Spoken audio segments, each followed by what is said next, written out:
วันนี้ค่ะเรามีวิทยากรผู้ทรงคุณวุฒินะคะที่ได้สร้างผลกระทบยิ่งใหญ่ด้านสุขภาพระดับโลกเลยค่ะโดยเทคโนโลยีไกลแคนนั่นเองซึ่งเขาเป็นหัวหน้าฝ่ายสุขภาพและโภชนาการและเป็นประธานของ Global Scientific Advisory Board ทั้งนี้ยังเป็นผู้มีประสบการณ์มากกว่า 46 ปีในด้านสุขภาพและโภชนาการและเป็นนักพูดชื่อดังค่ะเขาได้ทดสอบอาหารเสริมทางวิทยาศาสตร์มามากกว่า 6,000 ชิ้นและคิดค้นสูตรอาหารเสริมอีก 163 ชิ้นมากกว่านี้ยังมีปริญญาถึง 5 ใบเลยนะคะท่านจบปริญญาเอกด้านจิตวิทยาและเชี่ยวชาญเฉพาะทางด้านการแพทย์บูรณาการจากมหาวิทยาลัยร็อกกีสและทางด้านพฤติกรรมศาสตร์ค่ะจากมหาวิทยาลัยมิชิแกนทั้งนี้ยังมีปริญญาทางด้านบริหารธุรกิจอีก 3 ใบด้วยกันนอกจากนี้เขายังเป็นประธานขององค์กรนานาชาติด้านการแพทย์ผสมผสานและประธานตลอดชีพของ American Neuropathic Medical Association หรือ ANMA ค่ะทั้งยังเป็นสมาชิกคนสำคัญของวิทยาลัยอเมริกันด้านโภชนาการและในลำดับนี้นะคะดิฉันขอเสียงปรบมือดังๆต้อนรับดร. Steve Nugent ค่ะ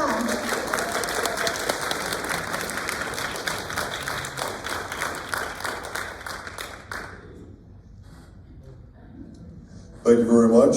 for coming today. Our lecture is going to be, obviously, as you can see, the history and science of glycans. But I'm going to talk this morning a little more about function of the glycans, and we're going to talk about a few of the disease relationships with these functions as well. I'm told that the majority of the audience are medical doctors. We also have pharmacists. I'm not sure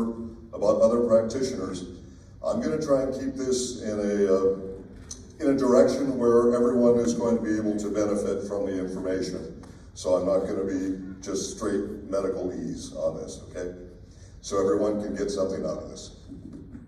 ก็อย่างที่ได้เห็นไปนะคะว่าหัวข้อก็จะพูดถึงเรื่องของประวัติศาสตร์เนาะแล้วก็พูดถึงเทคโนโลยีของไกลแคนนั่นเองซึ่งวันนี้เดี๋ยวเราจะพูดถึงฟังก์ชันของไกลแคนแล้วก็โรคต่างๆด้วยเช่นเดียวกันวันนี้เข้าใจว่าส่วนมากจะเป็นคุณหมอแล้วก็เภสัชที่มาฟังกันนะคะทั้งนี้ทั้งนั้นเนี่ยเดี๋ยวยังไงจะพยายามพูดให้ทุกคนได้ประโยชน์มากที่สุดจากวันนี้ค่ะ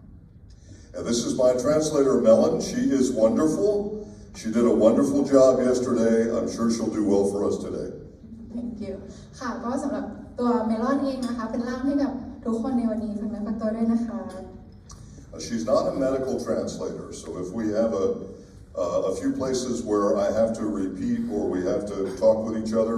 please understand that.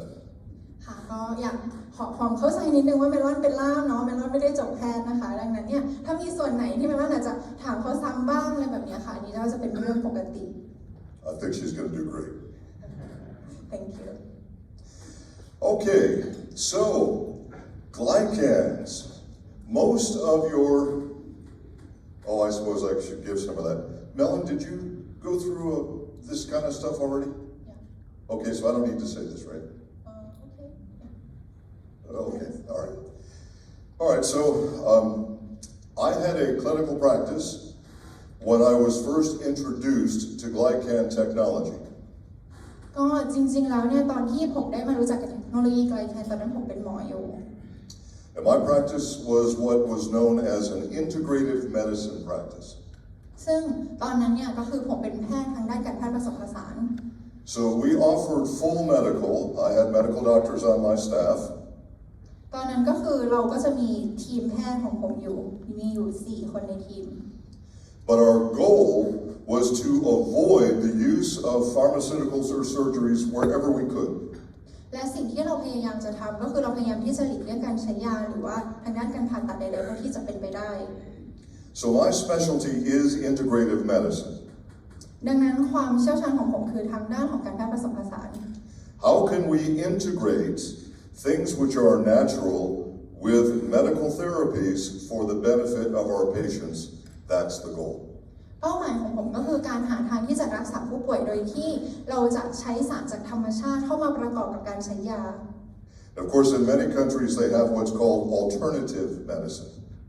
ซึ่งในหลายๆประเทศเนี่ยเขาอาจจะเรียกมันว่าเป็น alternative medicine. I've always disliked that because it implies that medical therapies are bad and there's a better alternative. แต่จริงๆผมไม่ค่อยชอบคำว่า alternative medicine หรือว่าการแพทย์ทางเลือกเท่าไหร่เพราะว่ามันเหมือนเป็นการบอกว่าการแพทย์ที่ปัจจุบันที่เราใช้กันอยู่เนี่ยมันไม่ดีแล้วมันมีทางอื่นที่ดีกว่า Ideally, every human being should get everything they need from proper diet. ถ้าเอาตามความเป็นจริงในทางอุดมคติเลยคือมนุษย์เราควรที่จะได้ทุกอย่างที่เราต้องการเนี่ยจากอาหารที่เรากิน But one of the things we'll talk about today is the fact that science shows us that not everyone is getting everything they need from their diet.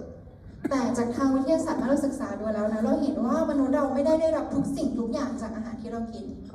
But one of the things I've done over the years is to teach medical doctors in the United States, we call it Category 1 CME.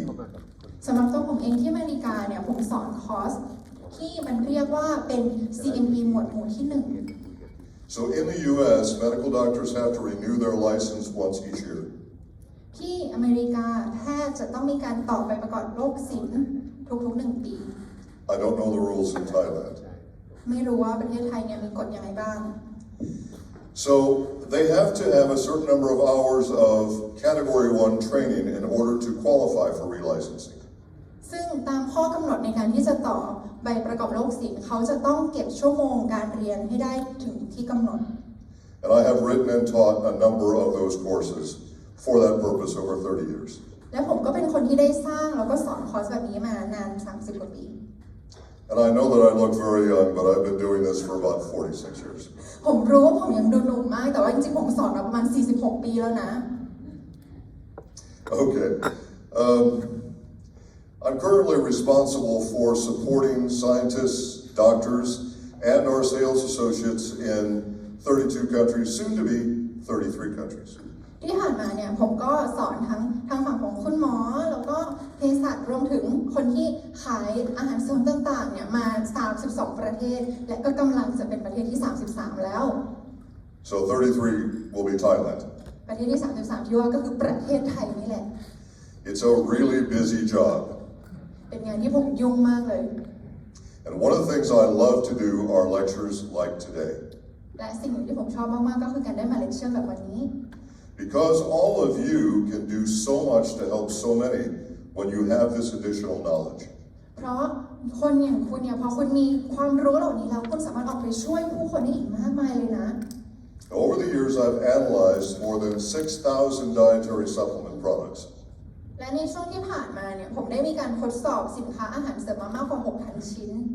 And the majority of them, probably about 95%, had little or no value. โดยที่เห็นเลยว่าอาหารเสริมโดยส่วนมากสัก 95% ของที่ผมทดสอบมาเนี่ยมันไม่ได้มีประโยชน์อะไร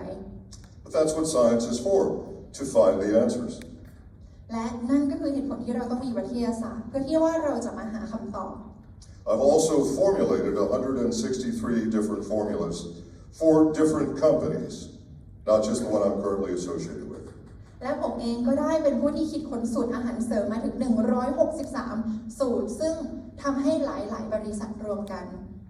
And just so you know, in compliance with Thai law, this has to be a generic presentation. และเพื่อที่จะให้สอดคล้องไปกับกฎหมายของประเทศไทยการนำเสนอของผมในวันนี้เลยต้องพูดแบบภาพกว้าง If I talk about products and companies, I can't talk about disease, but if we do it generic, I can give you useful information. คือถ้าหากว่าผมพูดให้บริษัทใดบริษัทหนึ่งแล้วก็เน้นแค่สินค้าของเขาเนี่ยผมอาจจะไม่สามารถพูดถึงโรคต่างๆได้ดังนั้นวันนี้เลยอยากที่จะพูดเป็นภาพกว้างให้คุณได้ประโยชน์สูงสุด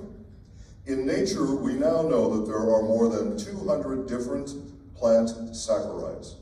จริงๆแล้วในธรรมชาติมันมีแพลนต์แซคคาไรด์อยู่ประมาณ200 กว่าประเภท Now, when we think of saccharides, the average person thinks of sugar that they put in their food or their drink. เวลาเราใช้คำว่าแซคคาไรด์คนส่วนมากก็จะเข้าใจว่ามันคือน้ำตาลที่เราใส่ลงมาในอาหารหรือเครื่องดื่มของเรา And one of the first questions I get from medical practitioners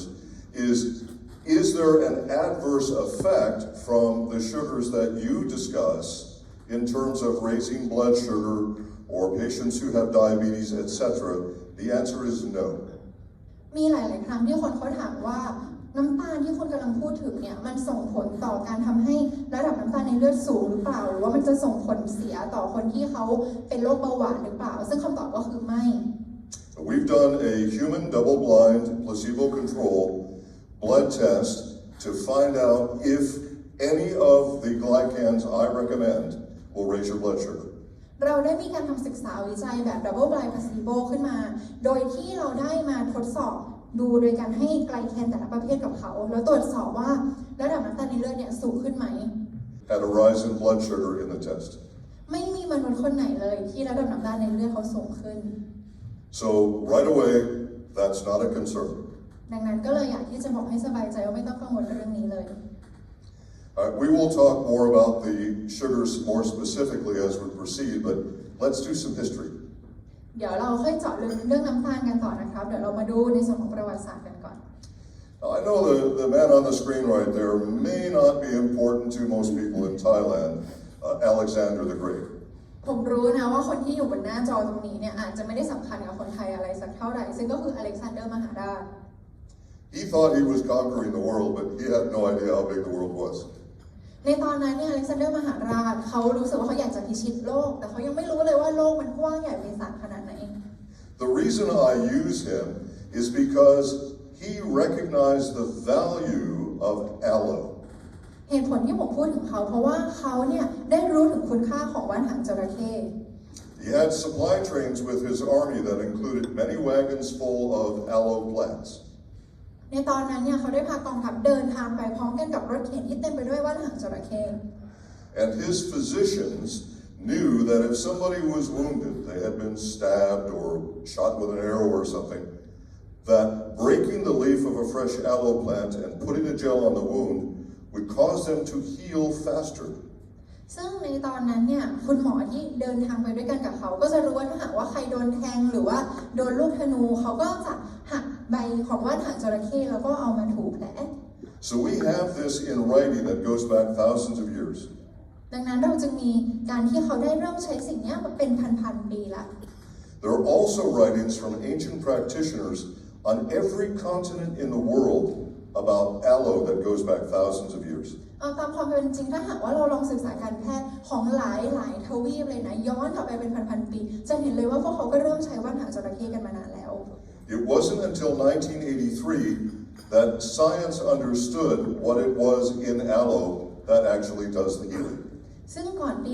1983 เนี่ยเอาตามความเป็นจริงก็คือว่าเขายังไม่รู้เลยว่าทำไมว่านหางจระเข้มันถึงใช้ได้ผล So we're going to come up to 1983 in a few moments. ก็เดี๋ยวอีกสักครู่เราก็จะไปถึงปี 1983 นะครับ Now this should be interesting. It's not interesting to Western audiences, but I usually find it interesting for Eastern audiences. มีเรื่องที่ผมอยากที่จะเล่าให้ฟังซึ่งถ้าหากว่าผมเล่าให้คนตะวันตกฟังเนี่ยเขาก็อาจจะดูไม่ค่อยเก็ตเท่าไหร่แต่คนฝั่งตะวันออกอย่างเรานะเข้าใจ And that is bird's nest soup. ซึ่งก็คือเรื่องของรังนก One of the earliest discoveries of glycans beneficial to human health was actually in bird's nest soup. จริงๆสิ่งหนึ่งที่เขาค้นพบเลยว่ามีไกลแคนเยอะมากมันตั้งแต่สมัยก่อนนู้นแล้วก็คือรังนก Now, of course, you know from ancient Chinese medicine that it's very helpful for people who have infections or immune problems. เราอาจจะทราบดีว่าการแพทย์แผนจีนเนี่ยเขามักจะใช้รังนกกับคนที่เขามีอาการอักเสบหรือว่าเขาป่วยปอดบวม The birds that make those nests use their saliva to stick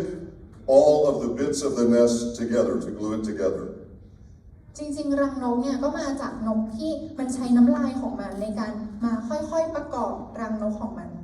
And in their saliva are certain glycans which improve immune function.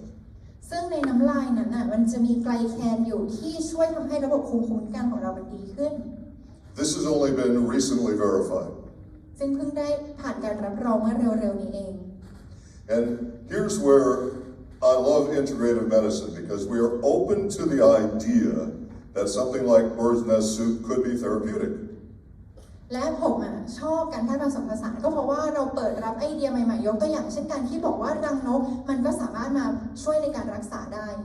But on the science side, until you can prove it, it's not valid. แต่ว่าถ้าหากว่าเป็นทางวิทยาศาสตร์ถ้าเรายังไม่ได้มาพิสูจน์ว่ามันใช้การได้จริงๆเนี่ยเขาก็จะยังไม่ได้มีการรับรอง Back in 1922, a scientist discovered that one of the glycans, heparin, worked as an anticoagulant. ในปี 1922 เขาค้นพบว่าเฮปารินซึ่งก็เป็นไกลแคนประเภทหนึ่งช่วยเรื่องของการป้องกันริ่มเลือด Now, most of what I'll talk about today will not include heparin. แต่ว่าหลายๆอย่างที่ผมพูดในวันนี้เนี่ยอาจจะไม่ได้พูดถึงเฮปารินนะ And I'll be talking about glycans that do not work as an anticoagulant. และผมก็จะพูดถึงตัวไกลแคนที่ไม่ได้มีหน้าที่ในการป้องกันริ่มเลือด So doctors, for your patients who are on anticoagulant meds, not to worry. Don't be concerned.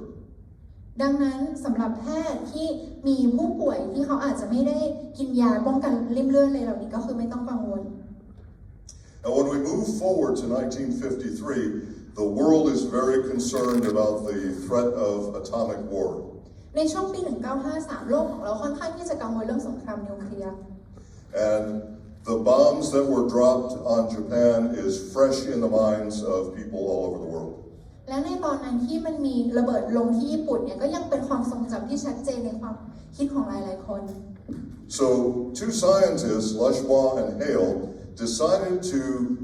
find out if aloe gel could help with radiation burns. ในตอนนั้นก็มีนักวิทยาศาสตร์ที่ชื่อว่าลัชบอร์แล้วก็เฮลเขาอยากที่จะศึกษาดูว่าว่านหางจระเข้สามารถที่จะช่วยเรื่องของแผลที่เกิดจากการเจอรังสีได้ไหม So they took laboratory rabbits and they gave them very severe radiation burns. เขาทดสอบด้วยการเอากระต่ายมาแล้วก็เอาแสงรังสีเนี่ยฉายใส่กระต่าย For some of the rabbits, they broke open aloe leaves, applied the gel, and would see if that would improve healing. For the other rabbits, they did not treat them. สำหรับกระต่ายชุดแรกเนี่ยเขาก็จะใช้ว่านหางจระเข้ไปช่วยสมานแผลให้กระต่ายส่วนกระต่ายชุดที่2ก็คือไม่ทำอะไรเลย The untreated rabbits, of course, died. ปรากฏว่ากระต่ายชุดที่ไม่ได้โดนว่านหางจระเข้ก็คือตายไปเลย But the treated rabbits began to heal very well. แต่กระต่ายที่ได้รับว่านหางจระเข้นั้นสามารถที่จะฟื้นฟูได้ไวมาก Once again, in 1953, no one understood why aloe did this. They simply knew that it did it. จริงๆในตอนนั้นเขาก็ยังไม่รู้ว่าทำไมว่านหางจระเข้ถึงมารักษาได้เขารู้แค่ว่ามันเวิร์ก And when I was still in clinical practice, I was brought a product which was a powdered form from aloe. ในตอนที่ผมเป็นแพทย์เนี่ยผมก็ได้รับสินค้าที่มันมาเป็นรูปแบบของผงซึ่งมาจากว่านหางจระเข้ Now myself and the doctors on my staff, we knew that aloe was not harmful. และสำหรับผมแล้วก็ทีมแพทย์ของผมเนี่ยเรารู้อยู่แล้วว่าว่านหางจระเข้ไม่ได้มีอันตรายอะไร And we were told some pretty interesting stories about how this product could help patients with various different health problems.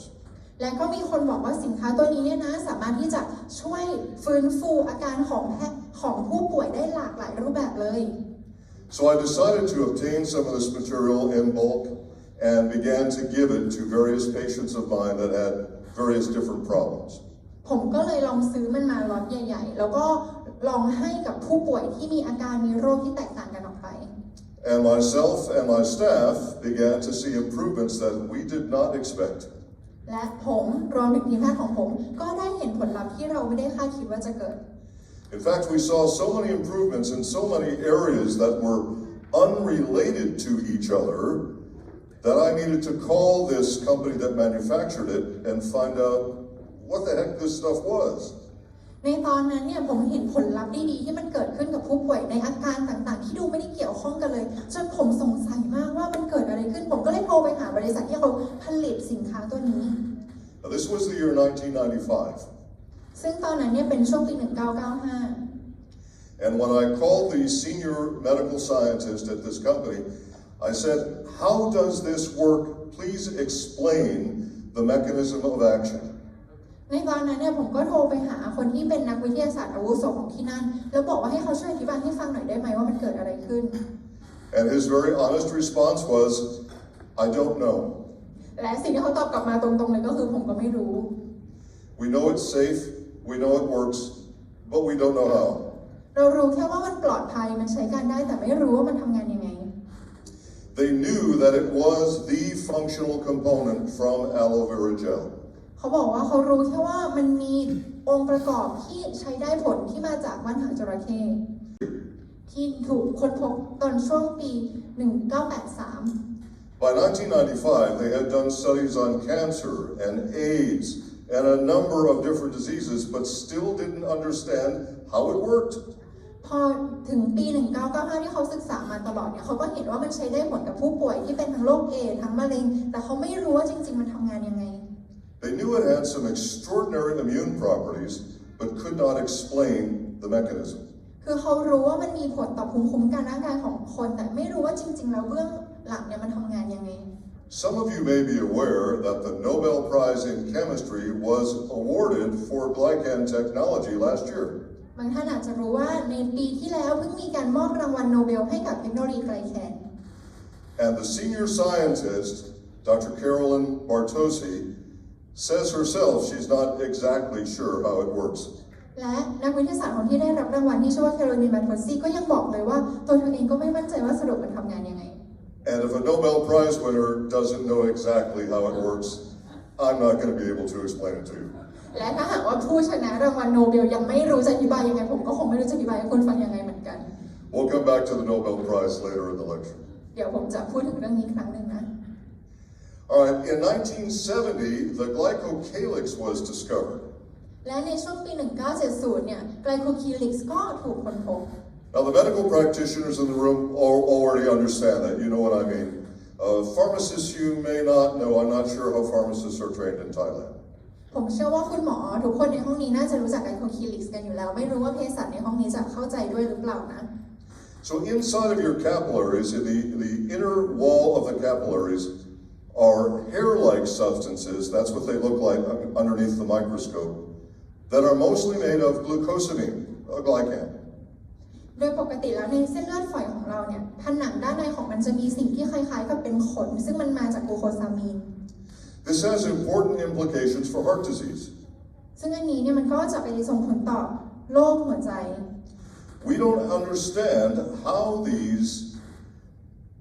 glycans are regulating what passes through the capillary,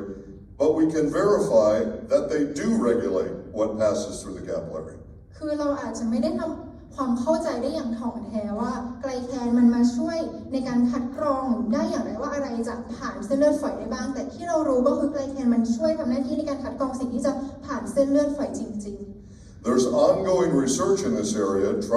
trying to figure out these mechanisms more precisely. ตอนนี้ก็ยังมีการศึกษาทางวิทยาศาสตร์อยู่เพื่อที่จะทำความเข้าใจกลไกของมัน As we proceed through our timeline, we're going to find out that one scientist after another says it seems like every function involves glycans. เมื่อคุณได้ศึกษาไปเรื่อยๆคุณจะเห็นว่ามีนักวิทยาศาสตร์คนแล้วคนเล่าที่ค่อยๆค้นพบว่าทุกๆฟังก์ชันเนี่ยมันดูเหมือนว่าจะต้องเกี่ยวข้องกับไกลแคนไปหมด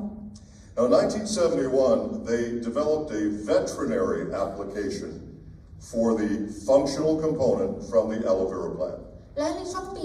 1970 หรือ 1971 เนี่ยเขาก็เริ่มที่จะได้ค้นพบว่าไกลแคนมันมีส่วนช่วยในการรักษาพวกสัตว์ต่างๆ Now, doctors, as you know, this has to be purified to an incredible level so that it can be used in an injection.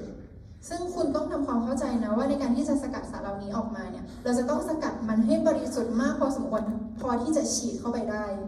A much greater level than you will find in any powdered product. เรียกว่ามันจะต้องบริสุทธิ์มากกว่าที่คุณจะเจอในรูปแบบผงอื่น And they did experiments on laboratory rats. They started with healthy rats. ๆซึ่งเขาเริ่มจากการทดลองกับหนูโดยที่ก็จะมีหนูกลุ่มหนึ่งที่สุขภาพดี They implanted tumors into these rats that would definitely, without a doubt, kill the rats. They knew it would be fatal. และเขาก็ทำให้หนูเหล่านี้เนี่ยมันเป็นเนื้องอกซึ่งมันเป็นเนื้องอกประเภทที่โดยปกติถ้าหนูเป็นแล้วจะไม่มีทางรอดชีวิตเลย The rats who received the injection with this aloe vera component all had their tumors necrose. และสำหรับหนูที่โดนฉีดสารไกลแคนที่มาจากตัวว่านหางจระเข้นี้ต้องบอกว่าเนื้องอกเนี่ยมันหดแล้วก็ตายไป The other rats, of course, died. และแน่นอนว่าสำหรับหนูกลุ่มที่มีเนื้องอกและไม่ได้ถูกฉีดสารนี้เข้าไปมันก็ตาย So the doctors that did this study, they couldn't explain how it worked. คุณหมอที่ทำการทดสอบอันนี้ก็ไม่เข้าใจว่ามันทำงานยังไง But there was no doubt that they watched the tumors continuously necrose until they finally died completely. แต่สิ่งหนึ่งที่เขารู้แน่นอนก็คือว่าพอฉีดสารนี้เข้าไปเนื้องอกมันค่อยๆหดแล้วก็ตายไปจริงๆNow, the number of studies that are currently available, the last time I checked, was about 400,000. เท่าที่ผมศึกษามาเนี่ยมันมีการศึกษาวิจัยมาแล้วประมาณ 400,000 ครั้งเลยนะเกี่ยวกับเรื่องนี้ And I know that most medical doctors in most countries can read English. แล้วผมก็รู้ว่าแพทย์ส่วนมากรวมถึงอย่างในประเทศนี้ก็น่าจะเข้าใจภาษาอังกฤษ So in case there's any of you who can't read English, basically my timeline is following the number of studies that occur each decade. ถ้าหากว่าไม่เข้าใจภาษาอังกฤษก็เป็นว่าผมอยากอธิบายให้ฟังว่าตรงนี้ที่ผมทำก็คือจะเป็นการศึกษาวิจัยที่เกิดขึ้นในแต่ละทศวรรษ Going from bird's nest soup to about 400,000 papers right now. ต้องบอกว่าเริ่มต้นตั้งแต่ศึกษารังนกผ่านมาเนี่ยก็ประมาณ 400,000 การวิจัยแล้ว In 1983, an American pharmaceutical company called Carrington Labs, they're now out of business, so I'm allowed to mention their name in a generic lecture. ในช่วงปี 1983 เนี่ยมันมีแลบหนึ่งที่ชื่อว่า Harrington Lab แต่ว่าตอนนี้มันปิดตัวไปแล้วผมก็เลยสามารถพูดชื่อเขาได้ Their chief science officer, and that scientist is now deceased unfortunately, but that chief science officer is the man who made the discovery in 1983. และก็มีคนที่อยู่ในแลบนั้นซึ่งเป็นหัวหน้านักวิทยาศาสตร์ได้ทำการค้นพบในปี 1983 ซึ่งเขาก็เสียชีวิตไปแล้ว In the 1980s, everybody thought that all functions were about proteins. สมัยนั้นเนี่ยคนมักจะคิดว่าฟังก์ชันของร่างกายทุกอย่างมาจากโปรตีน And he was very surprised to find out that the functional component in aloe was a sugar. แต่ตอนนั้นเขาก็รู้สึกตะลึงมากเลยที่สิ่งที่ทำให้ว่านหางจระเข้ใช้ได้ผลมันกลับเป็นน้ำตาล He's also responsible for developing the technology to stabilize that sugar after it's exposed to oxygen. และเขาก็ได้คิดค้นเทคโนโลยีที่จะทำให้น้ำตาลนั้นมีความเสถียรเมื่อมันเจอกับออกซิเจน In fact, if it wasn't for him, nobody'd be selling an aloe product anywhere in the world. จริงๆถ้าไม่ใช่เพราะการค้นพบของเขาเราก็คงจะไม่เห็นสินค้าว่านหางจระเข้ขายที่ไหนในโลกแบบนี้ Once you extract the functional component from aloe, which is a form of mannose, เมื่อคุณได้มีการสกัดสารออกมาจากว่านหางจระเข้ที่ชื่อว่าแมนโนส it begins to degrade when exposed to oxygen immediately. แมนโนสจะเสื่อมสภาพเมื่อเจอกับออกซิเจนทันที Within 3 days, it becomes inert. และภายใน3 วันมันก็จะเรียกว่ามันจะเฉื่อยไปเลยคือไม่มีผลอะไรแล้ว So then you would have to depend on somebody using your product within 3 days, or it would be of no value. ดังนั้นมันจะกลายเป็นว่าถ้าเราผลิตสินค้ามาคนต้องใช้มันใน3 วันไม่งั้นมันก็จะไม่เหลือผลอะไรเลย So he finds a way to stabilize the molecule, a process which is still being used today. เขาก็คือค้นพบวิธีการที่จะทำให้โมเลกุลของมันยังคงที่อยู่ And he believes from his study that this would be important for immune dysfunction. และเขาก็เชื่อว่าการค้นพบตรงนี้เนี่ยมันจะมาช่วยในเรื่องของการทำงานของภูมิคุ้มกันที่ผิดปกติของมนุษย์ได้ He was a pharmacologist, and he was directed to create a new drug using this new discovery. ซึ่งเขาเป็นเภสัชเขาก็พยายามที่จะคิดยาชนิดใหม่ที่จะมาจากการค้นพบนี้ I don't know what your rules are here, but let me tell you how it works in the U.S. ผมไม่รู้นะว่าที่ประเทศไทย อย.มีกฎอะไรบ้างแต่เดี๋ยวเล่าให้ฟังว่าที่อเมริกาเป็นยังไง In the U.S., if you want to apply for your product to become a drug, you have to show how dangerous it is. คือที่อเมริกาการที่ยาของเราจะผ่าน อย.เราจะต้องทำให้เห็นว่ายาของเราเนี่ยมีความอันตรายมากแค่ไหน So you have to establish the lethal dose of your laboratory animals as part of your application. ดังนั้นเราจะต้องมีการทดสอบกับสัตว์ที่อยู่ในห้องทดลองแล้วบอกเลยว่าถ้าหากว่ากินไปจนถึงโดสเท่าไหนเนี่ยสัตว์จะตาย The doctor who did this was unable to harm any laboratory animals, even up to 100% pure mannose from aloe. แต่กลายเป็นว่าสำหรับนักวิทยาศาสตร์คนนี้ตอนที่เขาทดลองไม่ว่าเขาจะให้ไปเยอะแค่ไหนหรือให้แมนโนสไปถึง 100% สัตว์มันก็ไม่ตายสักที So the American FDA rejected the drug application because they were unable to show any danger with it. อย.เนี่ยเขาก็เลยไม่ให้ยานี้ผ่านเพราะว่ามันไม่มีความอันตรายอะไรต่อสัตว์เลย I always find that very amusing when I think about it. เอาจริงๆว่าผมคิดเรื่องนี้ที่ไรก็รู้สึกว่ามันตลก But of course we understand the reason for them wanting to do that. แต่ลึกๆเบื้องหลังผมก็เข้าใจนะว่าทำไมอย.เขาตั้งกฎแบบนี้ You have to know at what dose your product stops being helpful and starts to be harmful. เพราะเราเนี่ยก็ต้องเข้าใจว่าเวลาที่กินยาตัวนี้ของเราไปแล้วกินไปสักกี่โดสที่มันจะกลายเป็นภัยต่อเราแล้วไม่ได้ช่วยเราแล้ว What was interesting in the test is that the animals became healthier by every biomarker they could test. แต่สิ่งที่มันน่าตลกก็คือพอเขาเอาแมนโนสมาให้กับสัตว์ทดลองของเขาสัตว์ทดลองของเขาเนี่ยก็คือแข็งแรงขึ้นในทุกๆด้านเลย In fact, in the report to the FDA, how the animal's fur had gotten thicker and softer. เขาค้นพบว่าขนของสัตว์เนี่ยก็คือหนานุ่มขึ้นด้วยซ้ำ And how the animals were now creating litters of new rats much larger than average litters. แถมเวลาที่มันคลอดลูกครอกใหม่ออกมาลูกก็ตัวใหญ่กว่าเดิมด้วย In fact,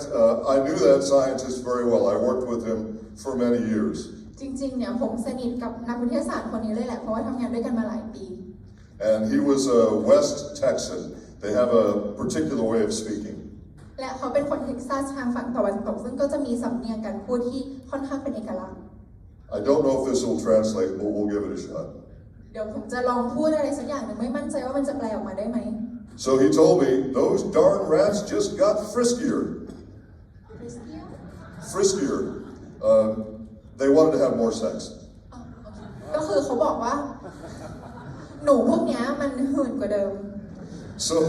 maybe there's a possibility for another application later on. Who knows? ก็ใครจะไปรู้นะคะต่อไปอาจจะออกมาเป็นยาอะไรบางอย่างให้เราก็ได้ Well, at this point, a number of scientists at different companies were also trying to create a drug using this allo discovery. หลังจากนั้นเนี่ยก็มีนักวิทยาศาสตร์อีกมากมายเลยที่พยายามที่จะคิดค้นยาจากการค้นพบของว่านหางจระเข้นี้ And they also failed. แต่ว่าเขาล้มเหลว But then we began to have scientists who said, you have to prove that if you take this orally, it actually causes glycosylation. ทีนี้ก็เลยมีนักวิทยาศาสตร์ที่บอกว่าเราต้องพิสูจน์ให้ได้ว่าการที่เราจะรับสารจากว่านหางจระเข้อันนี้เข้าไปมันจะช่วยทำให้ไกลโคซิเลชันของเรามันดีขึ้น So studies were done to show that the glycosylation occurs with nitrogen-linked glycans. เขาก็เลยต้องทำให้เห็นว่าไกลโคซิเลชันมันจะเกิดขึ้นเมื่อมันมีนิวโตรลิงก์ไกลแคน And this has now been demonstrated in 3 studies that you can take it orally and it does in fact glycosylate your cells. ซึ่งมันก็มีการศึกษาวิจัยขึ้นมาอีก3อันที่ทำให้เห็นเลยจริงๆว่าถ้าเรารับสารนี้เข้าไปมันจะทำให้เซลล์ของเรามันไกลโคซิเลตได้ดีขึ้น And going back to our reference to Alexander the Great in the beginning, ย้อนกลับไปถึงตัวอย่างของอเล็กซานเดอร์มหาราชตอนต้น this lab that now held the patent on the functional component of the aloe vera plant. เราก็ได้กลับมาดูถึงงานนี้ที่เขาได้จดสิทธิบัตรมาแล้วว่าอะโลเวราหรือว่าว่านหางจระเข้เนี่ยมันมีผลจริงๆ They created a wound gel for burn and trauma centers. เขาได้สร้างเจลของว่านหางจระเข้ที่เอามาช่วยในการสมานแผล And it was called kerosene wound gel. แล้วมันก็ชื่อว่าเคโรซินวูนเจล And this was the #1 rated wound gel product in the United States for many years. ซึ่งกลายมาเป็นสินค้าว่านหางจระเข้อันดับ1ในการสมานแผลในอเมริกาหลายปีเลย It was simply the functional component from the aloe vera plant put into a prescription gel. ซึ่งมันก็คือการเอาสารสกัดจากว่านหางจระเข้ที่มีผลทางยามาใส่เอาไว้ในเจลสมานแผล Now this company, Carrington Labs, went out of business. และสุดท้ายเคลิงตันแลบกลับมาเรื่องนี้คือมันก็เจ๊ง Not because they didn't have good technologies. ไม่ใช่เพราะว่ามันไม่ได้มีเทคโนโลยี It really was about bad business decisions. แต่มันเป็นเพราะว่าเขามีการตัดสินใจทางธุรกิจที่แย่ And that's why this is the only company I'll talk about today in this generic lecture, because the company has been closed for many, many years. และนั่นคือเหตุผลที่ผมจะพูดถึงแลบนี้เพียงแค่แห่งเดียวเพราะว่ามันปิดตัวไปแล้วนั่นเอง But another company bought the patent from them before they went out of business. แต่ว่ามันมีอีกบริษัทหนึ่งที่ซื้อสิทธิบัตรจากบริษัทนี้ไปก่อนที่เขาจะเจ๊ง and created a non-prescription strength version of kerosene wound gel. แล้วเขาก็ได้สร้างยาแบบเดียวกันออกมาแต่ว่าเป็นยาที่ไม่ได้ต้องออกใบสั่งยา And that product is still in existence today. ซึ่งมันก็จะคล้ายๆกับตัว kerosene wound gel นี่แหละซึ่งยังขายอยู่ทุกวันนี้ So we see in 1990 we're up to 12,000 studies now on glycoproteins. ในช่วงปี 1990 มีบทความที่ศึกษาเรื่องไกลโคโปรตีนมาถึง 12,451 บทความ And we start to have a lot of studies being done, a lot of interest with glycans in the 1990s. และในช่วงปี 1990 ก็มีการศึกษาวิจัยและมีคนที่ให้ความสนใจเรื่องไกลโคโปรตีนเยอะเลย In fact, this last reference, again for those of you who don't read English, และสำหรับการอ้างอิงอันสุดท้ายข้างล่างตรงนี้เนี่ยสำหรับใครที่ไม่ได้เข้าใจภาษาอังกฤษ was an article that talked about the fact that glycans appear to be necessary for all functions. มันก็คือเป็นบทความที่บอกว่าไกลแคนต้องใช้ในทุกๆฟังก์ชันของร่างกายมนุษย์ This theme will be repeated with different publications as we move forward. ซึ่งคุณจะได้เห็นถึงข้อความแบบนี้ในอีกหลายบทความหลังจากนั้น There was a veterinary form of this product made as an injectable for dogs and cats. จริงๆแล้วเขามีการทำออกมาเป็นยาที่เอาไว้ฉีดให้กับหมาและแมวด้วย The veterinarian saw improvement in immune problems as well as rheumatoid problems. และก็เห็นเลยว่าพอฉีดเข้าไปแล้วเนี่ยมันช่วยแก้ไขปัญหาได้มากมายไม่ว่าจะเป็นทางด้านของภูมิคุ้มกันหรือว่าโรครูมาตอยด์ Now, of course, throughout the world, chickens and eggs are a very important part of the food chain. และรอบโลกไก่และไข่ถือว่าเป็นอาหารที่สำคัญ And as all of you know, birds are very susceptible to virus. และอย่างที่คุณรู้กันว่าสัตว์ปีกหรือว่าพวกนกเนี่ยมันจะไวต่อไวรัสมากๆ In fact, the majority of flu viruses that have been documented throughout history have originated in birds. คุณจะเห็นว่าการติดเชื้อไวรัสหลายอย่างที่เกิดขึ้นรอบโลกก็เริ่มมาจากสัตว์ปีกนี่แหละ There was a virus in the U.S. in 1992 that was killing billions of chickens in the chicken industry. ปี 1992 ที่อเมริกามันมีไวรัสตัวหนึ่งที่ฆ่าไก่ไปเป็นพันล้านตัวเลยที่สหรัฐอเมริกา So they thought if this could work in dogs and cats, maybe we could make one for chickens. เขาก็เลยคิดว่าในเมื่อเขาสร้างยามาช่วยหมาแมวได้แล้วงั้นลองสร้างยามาช่วยไก่ดูบ้างละกัน They made a vaccine and it worked and it stopped that viral infection in the industry in that year. เขาก็เลยลองสร้างวัคซีนขึ้นมาให้กับไก่แล้วปรากฏว่ามันก็ให้ผลแล้วก็สามารถที่จะหยุดการแพร่กระจายของไวรัสได้ในปีนั้น And the foundation of the vaccine was simply the functional component of the aloe vera plant. ซึ่งแน่นอนว่าตัวองค์ประกอบที่สำคัญที่อยู่ในวัคซีนนั้นก็คือองค์ประกอบที่อยู่ในว่านหางจระเข้นั่นแหละ So we can say we've saved billions of chickens. ดังนั้นเราจึงได้ช่วยชีวิตไก่เป็นพันล้านตัวเลย So as they continue looking at this, they find that there appears to be immunomodulatory properties versus immunostimulatory properties. และเราก็ค้นพบว่าในว่านหางจระเข้สิ่งที่มันทำคือมันช่วยปรับสมดุลภูมิคุ้มกันของเราไม่ได้ทำให้มันสูงขึ้น Of course, doctors, you know you have medications that can help you with stimulation or suppression. ในฐานะคุณหมอเนี่ยเราอาจจะรู้กันดีอยู่แล้วว่ามันจะมียาบางตัวที่ทำให้ภูมิคุ้มกันของเราเพิ่มหรือว่าไปกดภูมิ But the ideal state for the human body is modulation. แต่สภาวะที่ดีที่สุดสำหรับมนุษย์ก็คือการที่ปรับให้มันสมดุล To be at a state of healthy balance. ที่ว่าเราจะมีภาวะสมดุลที่มันกำลังเฮลตี้พอดี So then, as they looked at this, they thought, there are 8 glycans that appear to modulate the immune system when they are combined together. และเราก็ค้นพบว่าจริงๆมันมีไกลแคนอยู่8ประเภทที่จะช่วยทำให้ร่างกายของเราเนี่ยมีภาวะที่สมดุลว่ามันได้มารวมกัน And this lists the 8 glycans that were experimented with. และนี่ก็คือไกลแคนทั้ง8อันที่เราได้ทดสอบ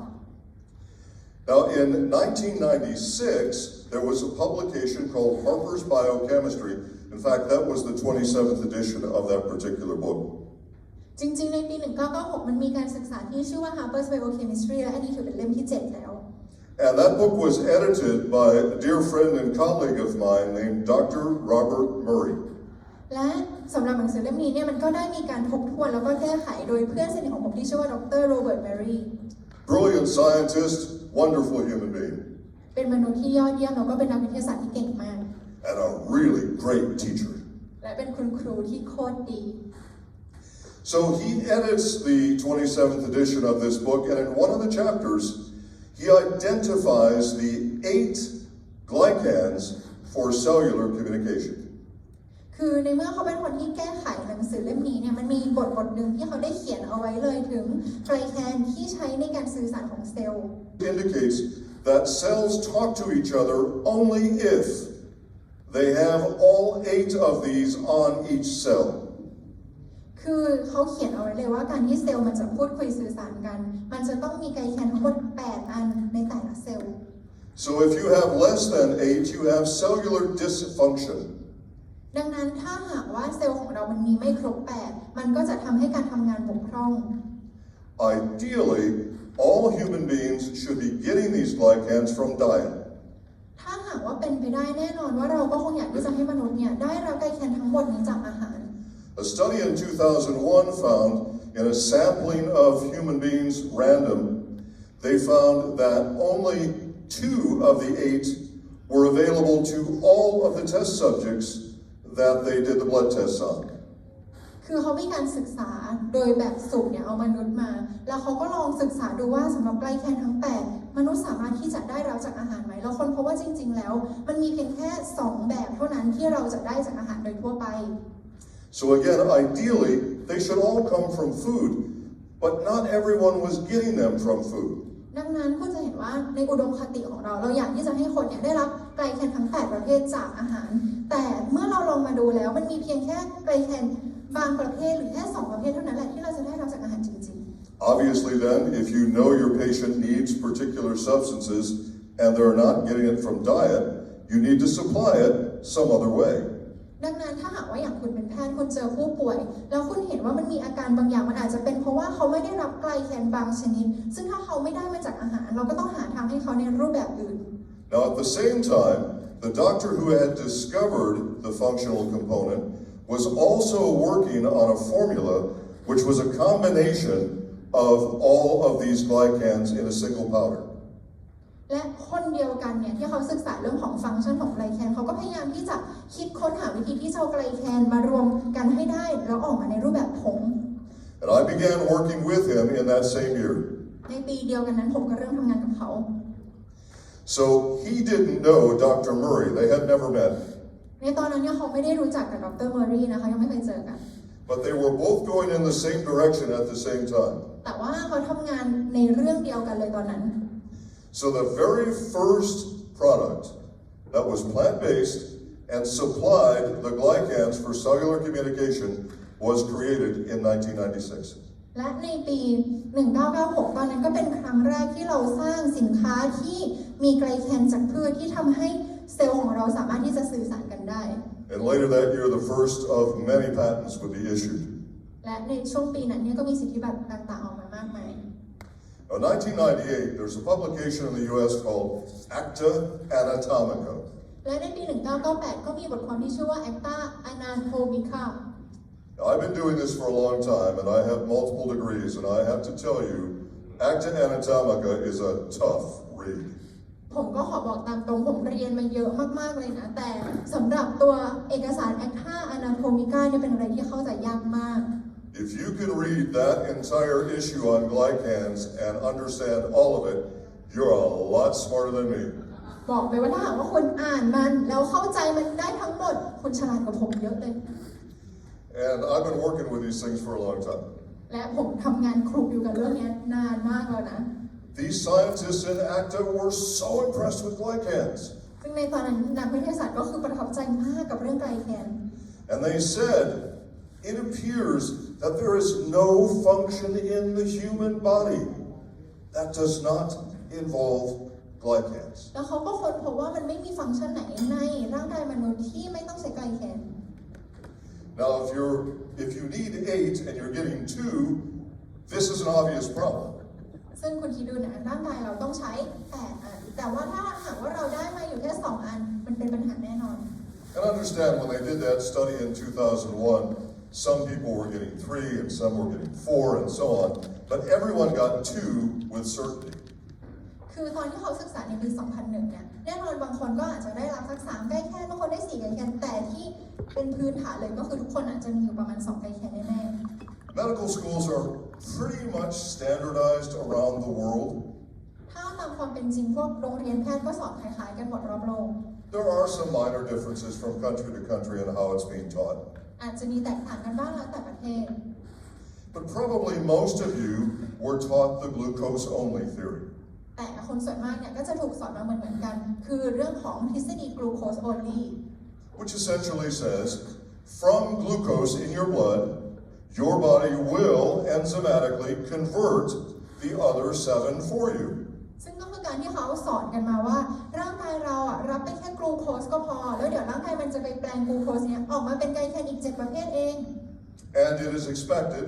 that it simply works in everyone all the time. และเขาก็มักจะคาดไปว่ามันจะเป็นแบบนี้กับมนุษย์ทุกๆคน But that's not true. แต่มันไม่จริง It is true for the majority of people. มันอาจจะจริงสำหรับคนส่วนมาก But then if someone comes to see you with a health problem, they obviously they're not normal and healthy, or they wouldn't be there to see you. แต่คุณคิดดูนะผู้ป่วยที่มาหาคุณเขาก็คงไม่ใช่คนที่มีสภาวะร่างกายปกติอยู่แล้วว่าถ้าหากว่าร่างกายเขาทำงานได้ปกติเขาก็ไม่มาหาคุณหรอก I'm sure you've had patients like I'm about to describe. I used to call them mystery patients. ผมเชื่อนะว่าคุณก็คงจะเคยเจอกับผู้ป่วยแบบที่ผมกำลังจะอธิบายให้ฟังซึ่งสำหรับผมเรียกว่าเป็นผู้ป่วยปริศนา They present with various symptoms and you do all the testing you were trained to do. คือเขาจะมาด้วยอาการนู่นนี่นั่นที่คุณก็ได้ทดสอบทุกอย่างแล้วก็ทำทุกอย่างที่คุณควรจะทำแล้ว And you can't find out what's wrong with them. แต่คุณก็ไม่รู้ว่าสรุปเขาเป็นอะไรSo you use whatever drug necessary to treat their symptoms and to help them feel better. ก็เลยใช้ยาทุกอย่างที่คุณมีในการที่จะแก้อาการให้เขาเพื่อให้เขารู้สึกดีขึ้น But it's a mystery as to why they're sick. แต่มันก็ยังคงเป็นปริศนาว่าสรุปคนนี้ทำไมเขาป่วย One thing that you should then consider is glycans. สิ่งหนึ่งที่คุณควรที่จะลองคำนึงถึงดูคือไกลแคน Since there is no function in the human body that does not involve glycans, and since มันไม่มีฟังก์ชันไหนในร่างกายมนุษย์ที่ไม่ใช้ไกลแคน and since not everyone apparently has the glycans they need, และในเมื่อเราก็บอกไปแล้วว่ามนุษย์แต่ละคนเนี่ยเราไม่ได้รับไกลแคนครบทุกอัน then glycans should be considered for those mystery patients. ดังนั้นสำหรับผู้ป่วยปริศนาเราควรที่จะลองไปดูไกลแคนของเขาสิ So in 1998, there were some studies done on congenital defects of glycosylation. และในช่วงปี 1998 เขาก็มีการศึกษาเรื่อง congenital disorder of glycosylation And that year, they found that there were 13 health disorders that they could directly track to a congenital defect of glycosylation. ซึ่งในช่วงปีนั้นเนี่ยเขาค้นพบว่ามันมีอยู่ทั้งหมด 13 โรคที่เกิดขึ้นเพราะว่า CDGs There are now 140 known genetic defects of glycosylation. ตอนนั้นเนี่ยมีอยู่ 13 โรคที่เขาค้นพบใช่ไหมคะแต่ตอนนี้มี140 โรคแล้วที่เขาค้นพบว่ามันเกิดขึ้นเพราะ CDGs And the variety of symptoms is too long to mention them all. ซึ่งถ้าพูดตามตรงก็คือผมคงไล่ไม่หมดเพราะว่ามันยาวมาก Problems with the liver panel. You see a liver panel that's abnormal. ยกตัวอย่างเช่นคุณเจอตับที่มันดูไม่ปกติ But everything else looks normal. แต่ทุกอย่างเนี่ยมันดูปกติหมดเลยนะ It could be a CDG. มันก็อาจจะเป็นเพราะ CDG We have seen CDGs now with seizures, คุณเห็นคนที่เป็น CDG แล้วก็มีอาการชัก irritable bowel syndrome. หรือว่ามีโรคที่ลำไส้เขาแปรปรวน I could spend an hour going down the list. คือมันมีโรคเยอะแยะมากมายเลย So when you have that mystery patient, maybe glycans should be considered. ดังนั้นเมื่อไหร่ก็ตามที่คุณเจอผู้ป่วยปริศนาคุณอาจจะลองดูถึงไกลแคนของเขานะ So we now know that the glucose-only theory doesn't work for everybody all the time. ตอนนี้คุณก็รู้แล้วว่าทฤษฎีที่ว่า glucose only เนี่ยมันไม่ได้เวิร์ก You know, I just love talking with healthcare practitioners because I get to talk about the real deal. เอาจริงๆว่าผมเนี่ยชอบคุยกับแพทย์นะเพราะว่าผมอยากที่จะพูดสับแพทย์ยังไงก็ได้ When I'm lecturing to general lay audiences, I can't talk about all this good stuff. เวลาที่ผมพูดให้คนทั่วไปฟังเนี่ยผมก็จะเจาะลึกสิ่งเหล่านี้ไม่ได้เลย Another colleague of mine named Dr. John Axford from England. ผมมีเพื่อนร่วมงานอีกคนนึงที่เขาชื่อว่าดร. จอห์น เอ็กซ์ฟอร์ดจาก He is a very smart man. เขาเป็นคนที่ฉลาดมาก He's a rheumatologist and immunologist. เขาเป็นผู้เชี่ยวชาญด้านภูมิคุ้มกันแล้วก็รูมาตอยด์ And he thought, I wonder if autoimmune problems could be affected by glycans in a positive way. เขาศึกษาแล้วเขาก็ลองมาดูว่าไกลแคนจะสามารถช่วยผู้ป่วยที่แพ้ภูมิตัวเองได้ไหม So he got a group of his own patients who either suffered from lupus, SLE, เขาก็ศึกษากับกลุ่มผู้ป่วยของเขาที่เขาเป็นโรคลูปัสหรือว่า SLE or rheumatoid arthritis. หรือว่าที่เขาเป็นรูมาตอยด์ไขข้ออักเสบ And the first thing he did was do blood testing to find out if they had a key glycan for inflammation, which is called galactose. สิ่งแรกที่เขาทำก็คือเขาจะมาทดสอบเลือดของผู้ป่วยเหล่านี้แล้วดูว่าเขามีไกลแคนที่ชื่อว่ากาแลคโตสหรือเปล่า The principal source of galactose is dairy, but it can be gotten from other sources. กาแลคโตสโดยปกติเราจะได้มาจากสินค้าประเภทนมแต่ว่ามันอาจจะมาจากสินค้าอื่นด้วยก็ได้ And the majority of people in the United Kingdom consume dairy products. และคุณคิดดูว่าคนอังกฤษส่วนมากเนี่ยเขากินสินค้าประเภทนมอยู่ตลอดอยู่แล้ว So he did some blood tests and he found that all of his patients who were suffering from SLE or rheumatoid arthritis all had galactose in their blood. และเขาก็ค้นพบว่าจริงๆแล้วผู้ป่วยของเขาส่วนมากที่เป็น SLE หรือว่าเป็นโรครูมาตอยด์มีกาแลคโตสในเลือดอยู่ But for some reason, the galactose was not bonding and glycosylating, and he didn't know why. แต่เขาไม่รู้ว่าทำไมในเมื่อมีกาแลคโตสในเลือดแล้วมันไม่ไกลโคซิเลต Now, the enzyme necessary to cleave galactose from food is galactosyl transferase. แล้วเขาก็ค้นพบว่าจริงๆเนี่ยมันจะมีเอนไซม์ที่ชื่อว่า Glycosyl transferase ซึ่งมันจะเป็นตัวที่ไปทำให้ดูดซับกาแลคโตสออกมาจากอาหาร So now he does more blood testing and finds out that the majority of his patients are not producing that enzyme. แล้วเขาก็เลยค้นพบว่าผู้ป่วยของเขาที่เป็นโรคเหล่านี้เนี่ยไม่สามารถผลิตเอนไซม์ตัวนี้ออกมาได้ So the galactose in their blood was of no value without that enzyme. ก็เลยทำให้เขามีกาแลคโตสในเลือดก็จริงแต่ว่ามันเอามาใช้อะไรไม่ได้ That's not a CDG, obviously. ซึ่งมันก็ไม่ใช่ CDG หรอกนะ But it presented another look at conditions where perhaps an individual might need glycans in a form that was already beyond the enzyme cleavage. แต่มันเป็นตัวอย่างหนึ่งที่ทำให้เราเห็นว่าคนคนหนึ่งเนี่ยเขาอาจจะมีเงื่อนไขบางอย่างในร่างกายของเขาที่เขาต้องได้รับไกลแคนแม้ว่าเขาจะผลิตเอนไซม์บางชนิดไม่ได้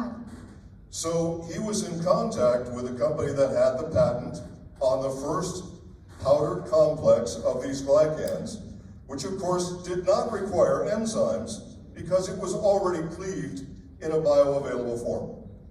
เขาก็เลยไปติดต่อบริษัทที่ได้ทำไกลแคนออกมาในรูปแบบของผงซึ่งในรูปแบบของผงอันนี้มันจะเป็นรูปแบบที่ร่างกายเอาไปใช้ได้เลยโดยที่ไม่ได้ต้องมีเอนไซม์มาย่อยมันอีกที The majority of his SLE and rheumatoid patients had statistically significant improvement in their conditions when he gave them this powder orally. ปรากฏว่าพอเขาได้เอาผงแบบนี้เนี่ยไปให้กับผู้ป่วยของเขาผู้ป่วยที่เป็นโรครูมาตอยด์แล้วก็เป็นโรค SLE ก็มีอาการดีขึ้น That is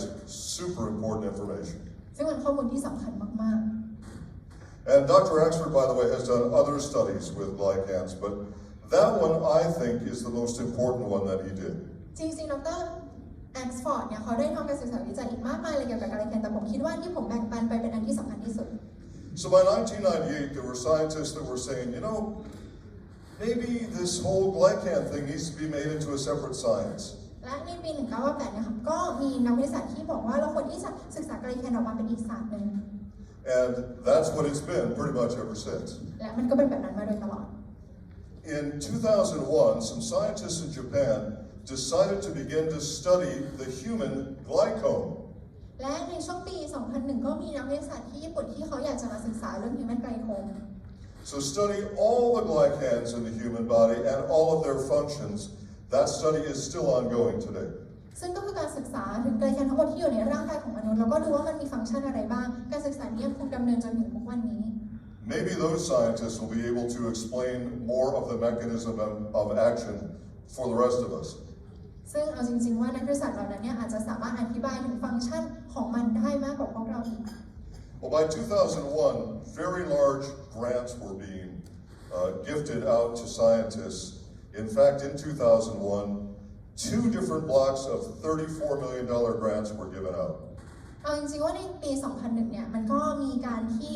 เขาให้เงินทุนสนับสนุนเพื่อที่จะศึกษาเรื่องไกลแคนตอนนั้นเนี่ยมีอยู่2องค์กรที่ได้รับเงินแต่ละที่ถึง34 ล้านเหรียญสหรัฐเลย So we had a great deal more studies that came out in the 1990s as a result. แล้วก็พบว่ามีเงินทุนสนับสนุนนี่แหละที่ทำให้ในช่วงทศวรรษตรงนั้นมีการศึกษาวิจัยออกมาจำนวนมาก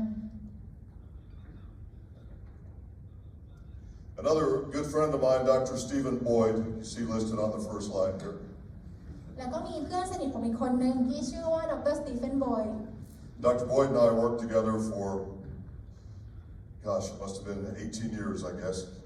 แล้วเราก็ทำงานด้วยกันมาสัก 18 ปีได้ And he's a brilliant fellow. He's from Scotland. เขาเป็นเพื่อนของผมนะที่ดีมากๆมาจากสกอตแลนด์ He knows good Scotch and he knows good dietary supplements. เขาก็รู้ว่าสกอตช์ดีๆเนี่ยต้องเป็นยังไงบ้างแล้วก็รู้จักอาหารเสริมดีๆด้วย He's a lot of fun to work with. ก็เป็นคนที่ทำงานได้สนุก And another friend of mine, Dr. Talitha Bess from Australia, she's a neuroscientist. แล้วก็มีเพื่อนผมอีกคนหนึ่งที่ชื่อว่าดร. Talitha Bess คนนี้เนี่ยเป็นนักประสาทวิทยา By the way, a brilliant neuroscientist. แล้วก็เป็นคนที่เก่งมากๆด้วย If anyone in Australia should get a science award, it should be Dr. Best. ผมรู้สึกว่าถ้าหากว่าจะมีใครสักคนที่จะได้รับรางวัลที่ออสเตรเลียนะก็ควรที่จะต้องเป็นเธอเนี่ยแหละ And yes, I have a bias, but she still should get an award. นั่นแหละก็เป็นเพื่อนผมก็ลำเอียงหน่อยแล้วนะแต่ผมก็คิดว่าเธอควรได้รับรางวัลจริงๆ She and I were sitting together one night for dinner, and she said to me, I wonder if glycans could improve cognitive function and/or memory. ตอนนั้นเนี่ยผมกินข้าวเย็นกับเธอแล้วเธอก็ตั้งคำถามขึ้นมาว่าอยากรู้จังเลยนะว่าไกลแคนสามารถที่จะทำให้ cognitive function ของสมองเราในเรื่องความจำมันดีขึ้นได้ไหม And I told her, based on the knowledge that I had from clinical findings plus research, I think the answer should be yes. ผมก็บอกว่าจากประสบการณ์ของผมในการที่ผมทำการศึกษาวิจัยมาคำตอบน่าจะเป็นคำว่าใช่ So I spoke with her about this particular complex of glycan powder and how to use it and how to dose it. ผมก็เลยพูดถึงเรื่องขององค์ประกอบที่อยู่ในไกลแคนแล้วก็ประโยชน์ของมัน And then she did the first human double-blind placebo-controlled study in this area. และในตอนนั้นเนี่ยเธอก็เลยได้ทำการศึกษาวิจัยแบบ double human blind placebo ขึ้นมา And this was remarkable. และมันก็เป็นอะไรที่ยอดเยี่ยมมาก Again, she's a neuroscientist. อย่างที่บอกว่าเธอเป็นนักประสาทวิทยา She administered the standard memory test that you would give to individuals who are, quote, senior citizens. ดังนั้นเนี่ยแน่นอนว่าเธอก็เข้าใจอยู่แล้วในการลองศึกษาเรื่องความจำในกลุ่มทดลองอาวุโส She gave them 4 grams of this particular powder. เธอก็ได้ให้ตัวสารอันเนี้ย4 กรัมกับผู้ทดลอง And then administered the same test in the evening. แล้วก็ลองทำการทดสอบแบบนี้อีกครั้งหนึ่งซิในตอนเย็น And she reported a statistically significant improvement in memory in a single day with 4 grams of this powder. และเธอก็ค้นพบว่าการที่ให้สารนี้เพียงแค่4 กรัมเท่านั้นสามารถที่จะทำให้ผู้ทดลองมีความจำดีขึ้นได้เลยในวันเดียว And when she called me from Australia, I told her, I think maybe you better double check your findings. That just really seems too astounding to me. ผมจำได้เลยว่าตอนที่เธอโทรมาหาผมจากออสเตรเลียผมก็บอกกลับไปว่าลองเช็คดูอีกทีดีไหมผลลัพธ์มันดูเวอร์ไปนิดนึงไหมนะ But she repeated the analysis and came out with the same data. แต่เธอก็ยืนยันกับผมถึงการวิเคราะห์ของเธอว่ามันได้แบบจริงๆ It appears that there is no function in the human body that does not involve glycans. ดังนั้นเราจึงเห็นได้เลยว่ามันไม่มีฟังก์ชันไหนในร่างกายมนุษย์ที่ไม่ต้องใช้ไกลแคน Well, she was very excited, and she wanted to do tests on cognition and visual discrimination and so on. ตอนนั้นเธอก็ตื่นเต้นมากเธอก็อยากที่จะทำการทดสอบเพิ่มเติมในเรื่องของการมองเห็นหรือว่าการที่เราจะจดจำได้ And in future testing, she again verified improvements in memory function and various aspects of cognition. ในตอนนั้นเธอก็ได้ทำการศึกษาอื่นๆแล้วก็เห็นเลยว่าสารนี้สามารถที่จะทำให้เราจดจำได้แล้วก็มีกระบวนการคิดที่ดีขึ้นได้ In fact, she found over time that there were also changes in behavior. และมากไปกว่านั้นเธอเห็นว่าเมื่อได้รับสารนี้ไปเรื่อยๆเนี่ยคนมีพฤติกรรมที่เปลี่ยนไป And that makes sense when you think it through. ซึ่งถ้าลองมาคิดดูมันก็ make sense นะ She found that in cases of unipolar depression, there was improvement. ยกตัวอย่างเช่นเธอได้ไปทดลองกับคนที่เขาเป็น unipolar depression แล้วมันก็ดีขึ้น But not in cases of bipolar depression, and we don't know why. แต่พอไปลองกับคนที่เป็น bipolar depression เนี่ยมันไม่เวิร์กก็ไม่รู้เหมือนกันว่าทำไม Still, improvements in unipolar depression is pretty important. อย่างน้อยเนี่ยไปรักษาคนที่เขาเป็น unipolar depression ได้ก็ถือว่าเยี่ยมมากแล้ว We'll have to do more work on the bipolar side to try and understand why it doesn't seem to give us a response there. เราคงต้องมีการศึกษาเพิ่มเกี่ยวกับคนที่เป็น bipolar depression เพื่อที่จะดูว่าทำไมมันถึงไม่เวิร์ก There have also been studies on anxiety with statistically significant improvement. แล้วก็ได้ทดสอบกับคนที่เขามีอาการ anxiety ด้วยแล้วก็คนพบว่ามันดีขึ้น And attention deficit disorder หรือแม้แต่คนที่เขาโฟกัสไม่ได้ with statistically significant improvement. ก็เห็นเลยว่าเขาสามารถที่จะโฟกัสได้ดีขึ้น Again, if you understand the steps of glycosylation and how it functions with brain cells, it actually makes sense that you would have those findings. เอาจริงๆว่าถ้าหากว่าคุณเข้าใจวงจรทั้งหมดว่าร่างกายของเราเนี่ยรับ glycosylation แล้วมันไปส่งผลต่อการทำงานของสมองยังไงคุณก็จะรู้สึกว่ามัน make sense. And when I do lectures for medical practitioners, I'm periodically asked about schizophrenia, and there's been no improvement in that area that I know of by any study. โดยปกติเวลาที่ผมได้มาพูดคุยให้กับคนที่เป็นแพทย์เนี่ยเขาก็มักจะถามว่าสำหรับคนที่เป็นสคิสโซเฟเนียหรือว่าเป็นโรคจิตเภทเนี่ยมันมีผลไหมแต่ว่าเท่าที่ผ่านมาคือมันยังแก้ไม่ได้นะคะ Dr. Stancil and Hisk, they did studies on visual discrimination and motor function. แล้วก็มีดร. สแตนซิลแล้วก็ฮิสเขาได้มาศึกษาในเรื่องของว่ามันช่วยเรื่องการมองเห็นหรือว่าการทำงานการขับเคลื่อนหรือเปล่า And the idea here was, could you improve athletic performance in some individuals using glycans? เช่นว่าเราจะสามารถใช้ไกลแคนแล้วทำให้คนที่เขาเป็นนักกีฬาหรือว่าการเคลื่อนไหวเหล่านั้นมันดีขึ้นได้ไหม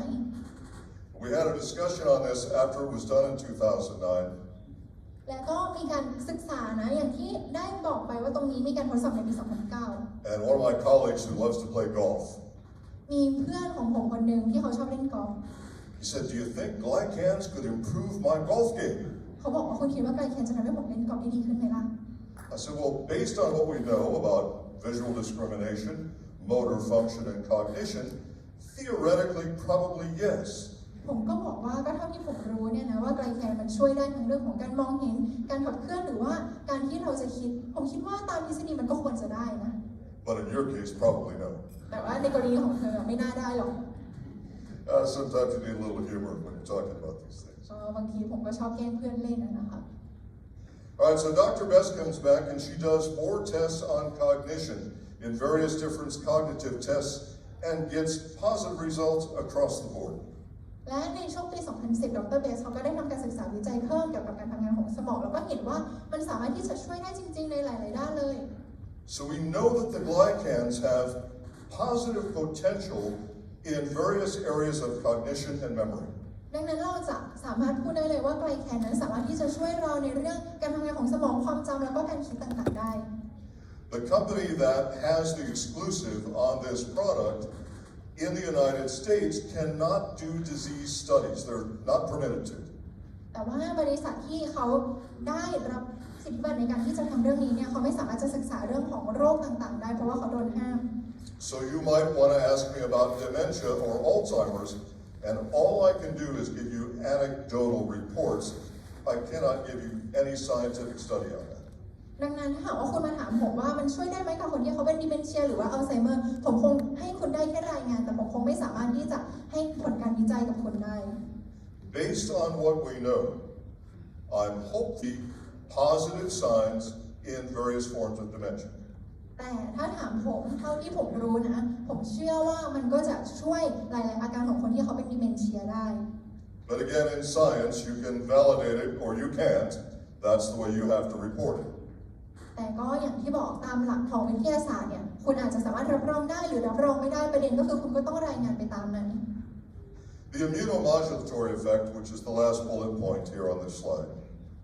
ซึ่งผมจะพูดถึงผลกระทบในการปรับสมดุลอันนี้เป็นบุลเลต์พอยต์สุดท้ายบนหน้าจอ has garnered the greatest interest in glycan studies thus far. ถือว่าเป็นเรื่องที่คนให้ความสนใจมากที่สุดในการศึกษาไกลแคนที่ผ่านมา Now keep in mind Dr. John Axford that I spoke of a few moments ago. อย่างที่ผมบอกนะว่าดร.จอห์นแฮกซอร์ที่ผมได้พูดไปก่อนหน้านี้เนี่ยเขาเสียชีวิตไปแล้ว All he does is autoimmune. และที่ผ่านมาสิ่งที่เขาศึกษาคือเรื่องของโรคแพ้ภูมิตัวเอง And he wants all of his patients to have this glycan powder. และเขาอยากที่จะให้ผู้ป่วยทุกคนของเขาได้รับผงไกลแคนนี้ไป So rather than suppress the immune system, which can backfire on you over time, แทนที่เราจะใช้วิธีการแก้โรคเหล่านี้ด้วยการกดภูมิซึ่งมันแย่กับเราในระยะยาว if you could add to your patient's protocol an immunomodulator that is known to be safe, why not try it? ถ้าหากว่าเราสามารถหาทางอื่นที่เราจะให้สารบางอย่างกับเขาในการไปช่วยเขาปรับสมดุลของภูมิคุ้มกันได้ทำไมเราจะไม่ทำแบบนั้นล่ะ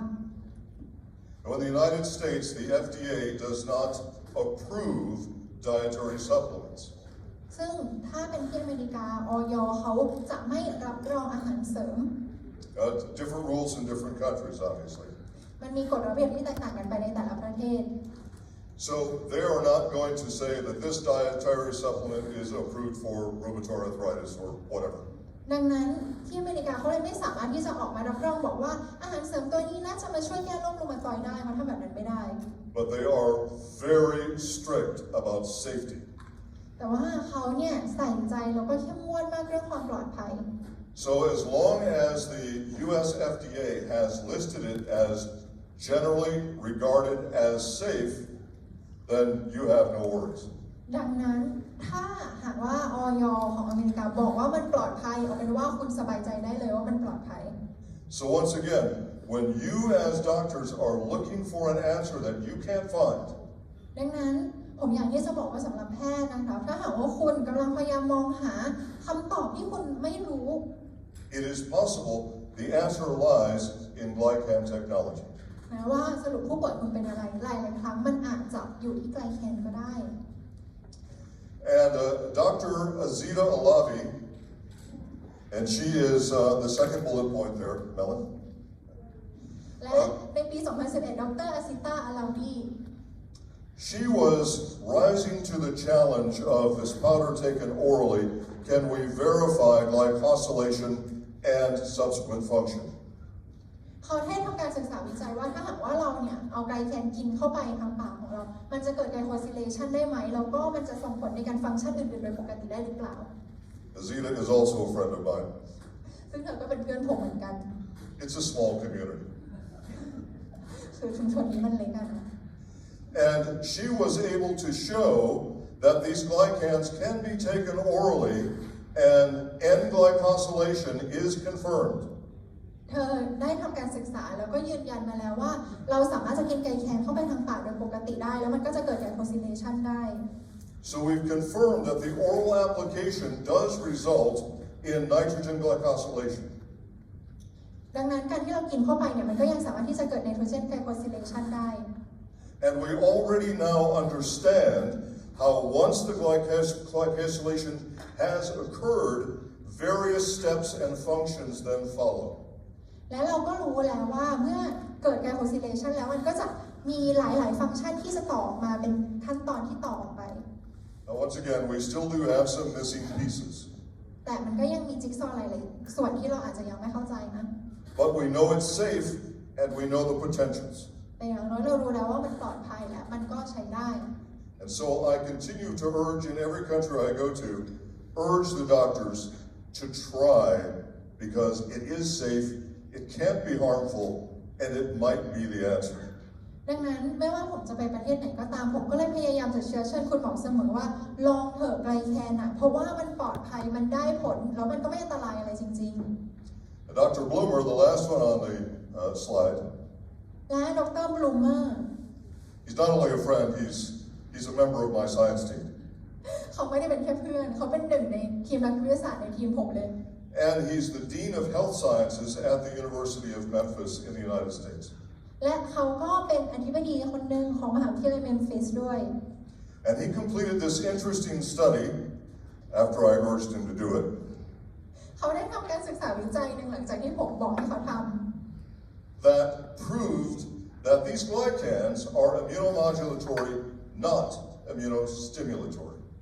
ที่ได้พิสูจน์และรับรองออกมาแล้วว่าไกลแคนเนี่ยมันช่วยปรับสมดุลภูมิคุ้มกันไม่ได้ไปกระตุ้นภูมิคุ้มกัน Now, the company that owns this product is not permitted to use the word inflammation. โดยที่บริษัทที่เขาทำสินค้าตัวนี้เนี่ยเขาห้ามไม่ให้ใช้คำว่าการอักเสบ Or inflammatory. หรือว่าที่อักเสบ Or anti-inflammatory. หรือว่าป้องกันการอักเสบ So what he found was a whole lot of markers that show that this product reduced inflammation. แต่ว่าการศึกษาของเขาเนี่ยเขาค้นพบจริงๆว่าไกลแคนมันสามารถช่วยลดอาการอักเสบได้ And he asked me, how can we publish this in a peer-reviewed journal and not break the rules about using the word inflammation? เขาก็มาถามผมว่าเราจะสามารถตีพิมพ์วารสารหรือผลการค้นพบเนี้ยโดยที่ไม่ทำผิดกฎคือไม่ใช้คำว่าลดการอักเสบอะไรเหล่านี้เลยได้ยังไง So I said, let's from now on use the term cellular adversity. ผมก็เลยบอกว่าไม่งั้นเอาอย่างนี้ละกันให้ใช้คำว่า reduce cellular adversity แทน So if you should read a paper like this and see the words cellular adversity, it means inflammation. ดังนั้นผมแค่จะบอกคุณเอาไว้ว่าถ้าหากว่าวันหนึ่งคุณไปอ่านบทความอะไรที่ไปเจอคำว่า cellular adversity ให้รู้ว่ามันคือการอักเสบ Dr. Bloomer said, I like that. That sounds really important, cellular adversity. ดร.บลูเมอร์บอกว่าชอบคำศัพท์ที่ผมบัญญัติขึ้นมาตรงนี้มากเลยเพราะว่ามันฟังดูยิ่งใหญ่มาก So look for that term in future papers when you're reading it. ดังนั้นต่อไปใครเจอบทความแล้วเจอคำนี้ก็ให้รู้เลยว่ามันหมายความว่าอะไร I'm so glad I get to talk to you folks and tell you the real deal. ไอ้ที่ผมได้คลายตะข่าวแล้วบอกคุณถึงความลับนี้ All right, well, last year, as you know, the Nobel Prize in Chemistry was awarded to these 3 PhDs. และอย่างที่คุณทราบกันว่าปีที่แล้วเนี่ยมีด็อกเตอร์ทั้ง3คนนี้ที่เขาได้รับรางวัลโนเบลทางด้านเคมี And the lead researcher, Carolyn Bartosi, และคุณแคโรลีน บาโทซี่เนี่ย she is a chemist by training. เธอเป็นนักเคมี But she began to observe studies in glycobiology and was very impressed with the potentials. ซึ่งเธอก็ได้ทำการศึกษาด้านไกลแคนไบโอโลจีและได้ผลลัพธ์ที่มันน่าประทับใจ And of course, you can read the papers yourself. You can read her study all by yourself. I don't need to go through all that. ถ้าหากว่าคุณต้องการคุณสามารถไปนั่งอ่านวิจัยของเธอเองก็ได้ But her research is based on glycans. การวิจัยของเธอก็พูดถึงเรื่องไกลแคน What she theorized, and it turns out she was right. สิ่งที่เธอบอกเนี่ยมันเป็นเรื่องจริงด้วยนะ You don't get the Nobel Prize for being wrong, right? เพราะถ้าหากว่ามันไม่จริงคุณคงไม่ได้รางวัลโนเบลหรอก That she could use particular glycans. Remember, there's more than 200 different ones. เธอเนี่ยคนพบว่าเราสามารถใช้ไกลแคนบางประเภทอย่างที่บอกว่ามีอยู่200 กว่าประเภทเลย And each one has different functions. แล้วแต่ละอันมันก็มีฟังก์ชันที่แตกต่างกันออกไป So essentially, in an oversimplified way, she looked at using one glycan against its opposite glycan to target cancer cells. คือสิ่งที่เธอค้นพบเนี่ยเธอค้นพบว่าเธอสามารถใช้ไกลแคนประเภทหนึ่งกับไกลแคนอีกอันที่ตรงกันข้ามกับประเภทนั้นๆมาช่วยในการรักษาผู้ป่วยที่เป็นมะเร็งได้ No U.S. dietary supplement company is going to be allowed to talk about cancer. It's just not going to happen. ซึ่งเอาตามตรงเนี่ยตามกฎหมายของอเมริกาบริษัทอาหารเสริมไม่สามารถที่จะบอกว่าฉันรักษามะเร็งได้ Carolyn Bartosi works for a pharmaceutical company that makes chemotherapy drugs. แต่ว่าคุณแคโรไลน์เขาทำงานให้กับบริษัทยาที่ทำยาสำหรับคีโม So basically her theory was, if we tag a chemo drug with one glycan and we tag a cancer cell with its opposite, they will be attracted to each other and it will not damage other cells as it moves through the bloodstream. คือเขาค้นพบแบบนี้ว่าถ้าหากว่าเอายาคีโมมาผูกเข้ากันกับไกลแคนประเภทหนึ่งแล้วก็เอาเซลล์มะเร็งไปผูกเข้ากันกับไกลแคนประเภทที่ตรงกันข้ามกับอันนั้นเนี่ยมันจะทำให้ยาคีโมสามารถที่จะส่งผ่านกระแสเลือดไปยังแค่เซลล์มะเร็งอันนั้นได้โดยไม่ไปทำลายเซลล์อื่น She proved in her animal model that she could deliver a chemotherapy drug to a cancer cell with no collateral damage to other cells. That is very important. ซึ่งอย่างที่บอกก็คือว่าเขาค้นพบได้จริงๆว่าเมื่อเขาทดลองแบบนี้ยาคีโมสามารถที่จะเอาไปรักษาเพียงแค่เซลล์มะเร็งตรงนั้นได้โดยไม่ไปทำลายเซลล์อื่นๆระหว่างทาง I watched one of the doctors from the Nobel Prize Committee try to explain it. ผมเห็นมีอาจารย์มีนักวิทยาศาสตร์อีกหลายคนที่ได้รับรางวัลโนเบลพยายามจะอธิบายเรื่องนี้ And he didn't do a very good job. แต่ว่าเขาอธิบายออกมาแล้วไม่ค่อยรู้เรื่องเท่าไหร่ It left pretty much everybody confused. คือพูดมาแล้วทุกคนก็คืองง Carolyn Bartosi, when she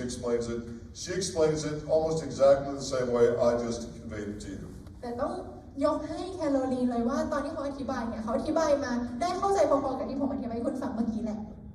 The point is, there is a future application for glycans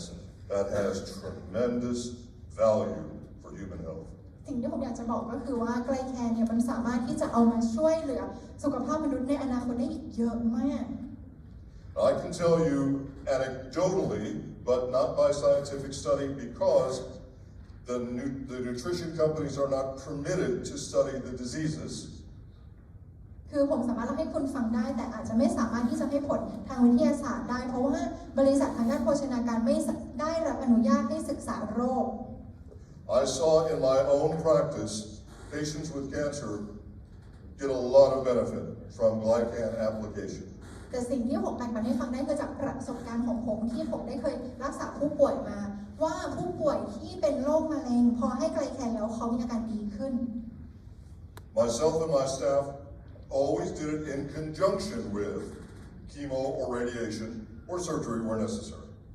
โดยปกติตัวผมเองแล้วก็ทีมของผมเวลารักษาผู้ป่วยเนี่ยก็จะมีการให้ไกลแคนร่วมกันกับคีโมหรือว่าให้ยาอื่นๆหรือการผ่าตัด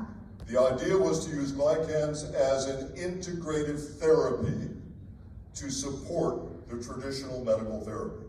ดังนั้นหลักการคือเราใช้ไกลแคนมาในการแพทย์ผสมผสานซึ่งนั่นหมายความว่ามาเสริมจากการแพทย์เดิมที่เรามีอยู่แล้ว All of you understand that, of course. ผมคิดว่าทุกคนน่าจะเข้าใจดีอยู่แล้วนะครับ I am sometimes frustrated with laymen who think, oh no, I'm not going to use the medical at all. I'm just going to use this powder. คือผมเอาจริงว่ารู้สึกเครียดเวลาต้องคุยกับคนปกติทั่วไปเพราะเขามักจะเข้าใจผิดไปว่าอ๋ออย่างนั้นก็คือไม่ให้กินยาเลยใช่ไหมฉันจะกินแค่ผงนี้อย่างเดียว And I always tell them, make sure that you follow your physician's direction and use the therapies required, the therapies you know that are necessary. ซึ่งผมก็ต้องคอยมาเน้นย้ำกับเขาว่าไม่ใช่นะคุณควรที่จะทำตามที่แพทย์สั่งนะถ้าแพทย์จ่ายยาเลยคุณก็ต้องกินตรงนั้นไปด้วย And the glycan technology is to be integrated with that therapy to have better support for a better outcome. ให้เข้าใจว่าการที่คุณกินไกลแคนเข้าไปมันคือการเข้าไปสนับสนุนไปส่งเสริมเพื่อให้ยาที่คุณกินเนี่ยมันได้ผลดีขึ้น So at this time, scientific studies do exist on immunomodulation, which are statistically significant in their findings. ซึ่งพอหลังจากนั้นเขาก็มีการศึกษาวิจัยอีกแล้วก็ค้นพบว่าไกลแคนเนี่ยช่วยในเรื่องของการปรับสมดุลภูมิคุ้มกันจริง Brain function, memory, behavioral studies,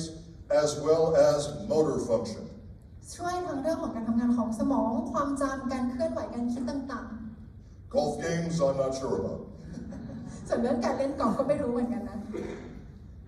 We have done studies on the gut-brain connection. เรามีการศึกษาเรื่องความเชื่อมโยงระหว่างลำไส้กับสมองด้วย And let me take a few moments to explain the steps. เดี๋ยวผมอธิบายให้คุณฟังถึงขั้นตอนนิดนึง When you ingest the glycans in a bioavailable form, so we bypass the enzyme necessity. คือเวลาที่เรารับไกลแคนไปแบบที่มันเป็นรูปแบบ bioavailability คือหมายความว่ากินเข้าไปได้เลยดูดซับได้เลยไม่ต้องใช้เอนไซม์เนี่ย They interact as prebiotics with probiotics. มันก็จะไปทำปฏิกิริยากับ prebiotic ก็ probiotic The glycans then are broken down and separated into other glycans. แล้วไกลแคนที่เรารับเข้าไปมันก็จะถูกแยกตัวออกมาเป็นไกลแคนอีกหลายประเภท Besides the probiotic interaction, they also interact with butyric acid. ซึ่งมันทำปฏิกิริยากับทั้ง probiotic แล้วก็ butyric acid. The end result then is that the 10 that we start with break down into 8 which pass into the bloodstream. ดังนั้นเนี่ยก็คือเรารับเข้าไปมันไปทำปฏิกิริยากับสารต่างๆแล้วก็จะกลายออกมาเป็นไกลแคนทั้ง8แล้วมันก็ถึงจะส่งเข้าไปผ่านลำไส้เรา Those are the 8 necessary for cellular communication. ซึ่งไกลแคนทั้ง8ที่ผมพูดถึงเนี่ยมันคือตัวที่สำคัญต่อการที่เซลล์จะสื่อสารกัน And immune modulation, etc. รวมถึงสำคัญต่อการปรับสมดุลของภูมิคุ้มกันด้วย Now, part of the benefit is that they act as prebiotics, increasing the health and the colony size of the probiotics. ซึ่งมันก็จะไปเป็น prebiotic ที่ส่งผลต่อขนาดของ probiotic แล้วก็ความเป็นอยู่ของ probiotic ที่เรามี So while providing the glycans that you need in your blood, you're also improving your probiotic colonies. ดังนั้นการที่เราได้รับไกลแคนเข้าไปในเลือดของเรา มันก็ทำให้ probiotic ของเรามีมากขึ้นด้วย And we have 4 studies on this. และเราได้ทำการศึกษาวิจัยไป4 ครั้งเกี่ยวกับเรื่องนี้ And the gut-brain connection is under further study, but I think all of you know that there clearly is a gut-brain connection. จริงๆมีการศึกษาวิจัยอีกมากมายแต่ผมคิดว่าคุณรู้อยู่แล้วว่ามันมีความเชื่อมโยงกันระหว่างสมองกับลำไส้ About asked to do a presentation at a dental convention. เมื่อ2 ปีก่อนเนี่ยผมได้รับเชิญให้ไปสอนแบบนี้ที่งานประชุมของหมอฟัน And I know zero about dentistry, nothing. ซึ่งเอาจริงๆว่าผมไม่รู้อะไรเกี่ยวกับเรื่องของทันตกรรมเลย So at first I said, no, I don't think so. I'm not the guy to do this talk. ตอนแรกผมบอกว่าพี่ผมคิดว่าผมไม่เหมาะกับการไปสอนเขาหรอก Then I started doing some research into the oral microbiome. ผมก็เลยเริ่มทำการศึกษาเรื่องของ oral microbiome And I kept coming up with glycans. และอ่านไปอ่านมาก็เจอเรื่องไกลแคนเต็มไปหมด And I thought, hey, glycans, I know that. So maybe I will do this dental convention. ผมก็เลยบอกว่าถ้าเป็นเรื่องไกลแคนผมรู้ดีเลยโอเคเดี๋ยวผมไปสอนก็ได้ So I created about a 1-hour presentation in English. It would take 2 hours with translation. ผมก็เลยสร้างการนำเสนอเป็น presentation ภาษาอังกฤษขึ้นมาชั่วโมงหนึ่งซึ่งถ้าหากว่ามีร่างประกอบด้วยก็อาจจะประมาณ2 ชั่วโมง On glycans in the oral microbiome. ในการที่จะไปสอนพวกทันตแพทย์พูดถึงเรื่องไมโครไบโอมที่เกี่ยวกับไกลแคน And how important they are for oral health. แล้วก็พูดถึงว่าไกลแคนมันสำคัญต่อสุขภาพช่องปากยังไงบ้าง I never had thought about it before, but when I did the research, it was quite astounding. เดิมผมไม่เคยคิดถึงเรื่องนี้เลยแต่พอมาศึกษาวิจัยแล้วมันก็ดูน่าตะลึง So if you work with friends who are dentists, you might want to tell them about glycans for oral health. ดังนั้นถ้าหากว่าคุณรู้จักทันตแพทย์เนี่ยคุณอาจจะลองเล่าให้เขาฟังเรื่องไกลแคนก็ได้นะว่ามันส่งผลต่อสุขภาพช่องปากด้วย Various problems, not just with the teeth, but with the gums particularly. มันไม่ได้ส่งผลต่อแค่ฟันแต่ว่ายังรวมไปถึงเหงือกด้วย Now this is a graphic that I use for a lay audience, much too simple for you folks. ผมเนี่ยใช้ภาพนี้กับการอธิบายให้คนทั่วไปนะแต่ว่ามันอาจจะดูง่ายเกินสำหรับพวกคุณ Because if you've ever seen a microscopic view of glycans on the cell surface, หากว่าคุณลองดูพื้นผิวของไกลแคนจากการที่คุณได้ส่องกล้องจุลทรรศน์ลงไป it reminds me of flying in a helicopter over a dense jungle. มันทำให้ผมรู้สึกเหมือนกับว่าเรากำลังขึ้นเฮลิคอปเตอร์แล้วก็มองลงไปยังป่าดิบชื้น Where the canopy of the jungle is so thick, you can't see the ground, you can only see the top of all the trees. ที่เรียกว่าเราเห็นต้นไม้เยอะแยะเต็มไปหมดจนเราไม่เห็นพื้นผิวเลย That's the way it actually looks on the cell surface, not this simple and clean. ถ้าหากว่าเราลองเอากล้องจุลทรรศน์มาส่องเซลล์เราว่ามันมีไกลแคนหน้าตายังไงเนี่ยมันจะเป็นแบบนั้นเลยไม่ใช่ภาพง่ายๆแบบนี้ But the purpose of this slide is to show that whatever function you require, glycosylation will be the first step. เพียงแต่ผมอยากให้เห็นว่าไม่ว่าจะเป็นฟังก์ชันไหนที่คุณต้องการมันจะต้องเกิด glycosylation ก่อน So for bacterial or viral infections or fungal infections, ดังนั้นไม่ว่าจะเป็นการติดเชื้อทางไวรัสหรือแบคทีเรียหรืออะไรก็ตาม to detoxify the body, which I'm going to address in the next few minutes, ในการที่เราจะขจัดพิษออกไปจากร่างกาย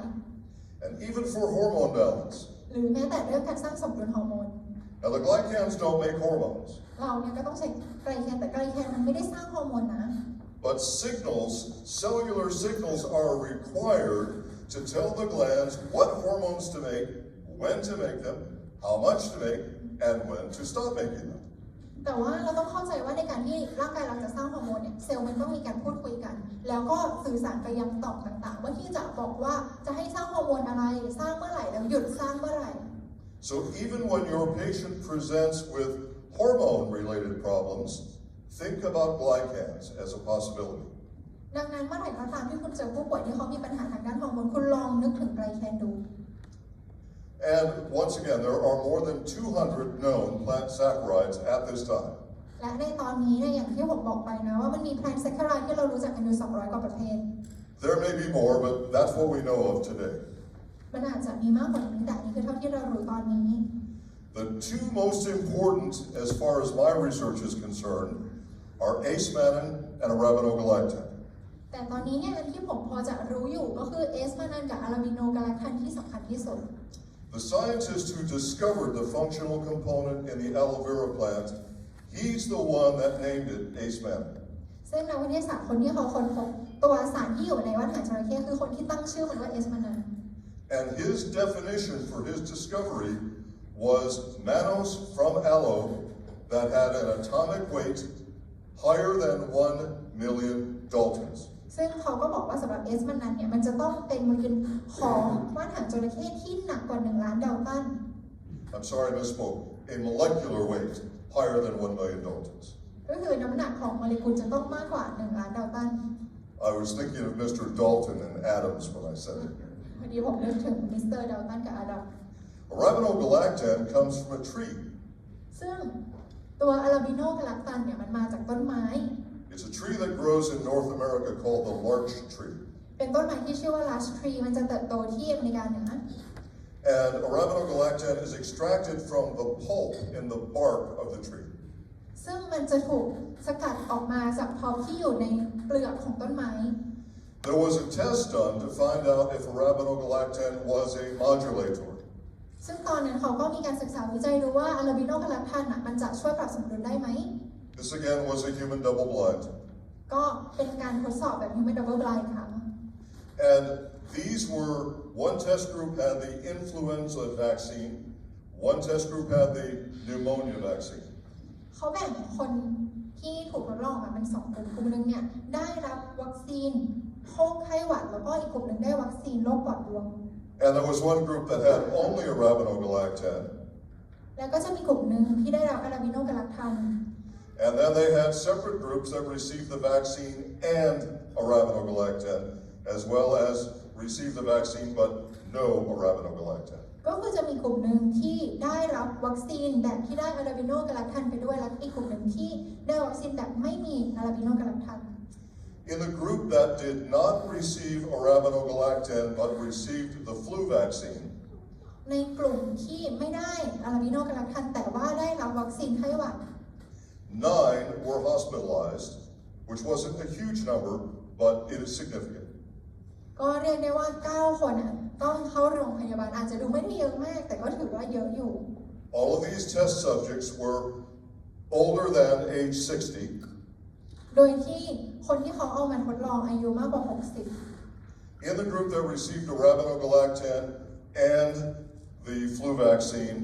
there were no hospitalizations, and they all responded more favorably to the vaccine than those who did not receive arabinogalactan. ในขณะที่กลุ่มทดลองที่เขาได้รับทั้งตัววัคซีนแล้วก็อาราบิโนกาแลคตันไม่มีใครต้องเข้าโรงพยาบาลเลยและยังมีผลตอบรับต่อวัคซีนได้ดีกว่าเดิมด้วย So these data strongly suggested that arabinoglycan was a modulator versus a stimulator. เราจึงสามารถเห็นได้ชัดเลยว่าอาราบิโนกาแลคทันมันเป็นช่วยปรับสมดุลไม่ได้เป็นตัวที่มาเร่งทำให้ภูมิคุ้มกันเราสูงเกินไป So once again, the doctor who made the discovery from the aloe vera plant, he said that the mannose had to be 1 million Daltons or heavier. ก็อย่างที่บอกว่าคนที่เขาค้นพบเขาบอกว่าเอสมันจะต้องมีมันโนสที่มีน้ำหนักโมเลกุลสูงกว่า1 ล้านดัลตัน Today, virtually every company that sells an aloe vera product claims to have ACE mannan. ตอนนี้หลายๆ บริษัทที่เขาขายว่านหางจระเข้เขามักจะอ้างว่าเขามีเอสมันนั้น But all of those products are 400,000 Daltons or lighter. แต่ว่าตามความเป็นจริงต้องบอกว่าน้ำหนักทางโมเลกุลของบริษัทเหล่านั้นเนี่ยมันอยู่เพียงแค่ 400,000 ดัลตันหรืออาจจะต่ำกว่า So they don't fit the original definition of ACE mannan. ดังนั้นจริงๆแล้วเขาไม่ได้ขายเอสมันนั้นเพราะว่าน้ำหนักมันไม่ถึง I have personally seen benefit from aloe that I consider to be low-grade aloe. ผมเคยนะที่จะเห็นสรรพคุณของว่านหางจระเข้ที่เรียกได้ว่าเป็นเกรดต่ำ In fact, I haven't looked at any studies where there was no benefit from aloe. คือถ้าเอาตามความเป็นจริงจากการศึกษาวิจัยก็ยังไม่เห็นว่ามันมีอันไหนที่บอกว่าว่านหางจระเข้ไม่มีประโยชน์ But we seem to have better results as the aloe is purer and we have a higher Dalton weight. แต่ว่าสิ่งหนึ่งที่เราเห็นเลยก็คือว่ายิ่งว่านหางจระเข้มันบริสุทธิ์เท่าไหร่และมีน้ำหนักทางโมเลกุลมากเท่าไหร่สรรพคุณยิ่งดีขึ้นเท่านั้น Now we may find in future studies that the number of Daltons doesn't make any difference at all. I don't know. มันมีการวิจัยบางอย่างนะที่อาจจะบอกว่าน้ำหนักดัลตันอาจจะไม่ได้มีผลหรือว่ายังไงซึ่งผมตอบไม่ได้ But currently the data indicates that it does. แต่ตอนนี้เท่าที่ผมรู้คือมันมีผลจริง So you understand I'm being a cautious scientist here. ๆดังนั้นผมอยากให้คุณเข้าใจว่าผมก็เป็นนักวิทยาศาสตร์ที่ต้องระมัดระวังการพูดนิดนึง And when I'm talking to the lay audiences, I know that you can benefit from understanding the molecular formula. The lay audiences don't, but what I want them to see is that all aloe is not the same. สำหรับพวกคุณเนี่ยผมคิดว่าคุณดูสูตรทางเคมีก็คงจะเข้าใจอยู่แล้วว่าสำหรับตัวว่านหางจระเข้แต่ละอันมันไม่เหมือนกัน So you can clearly see the structure for ACE mannan is different than the structure for standard aloe, which is called D-mannose. คุณเห็นใช่ไหมว่าสูตรทางเคมีของเอสมันนันเนี่ยมันแตกต่างจากตัวดีมันโนส And all of you know และคุณก็รู้ว่าโครงสร้างทางเคมีเนี่ยมันเท่ากับฟังก์ชัน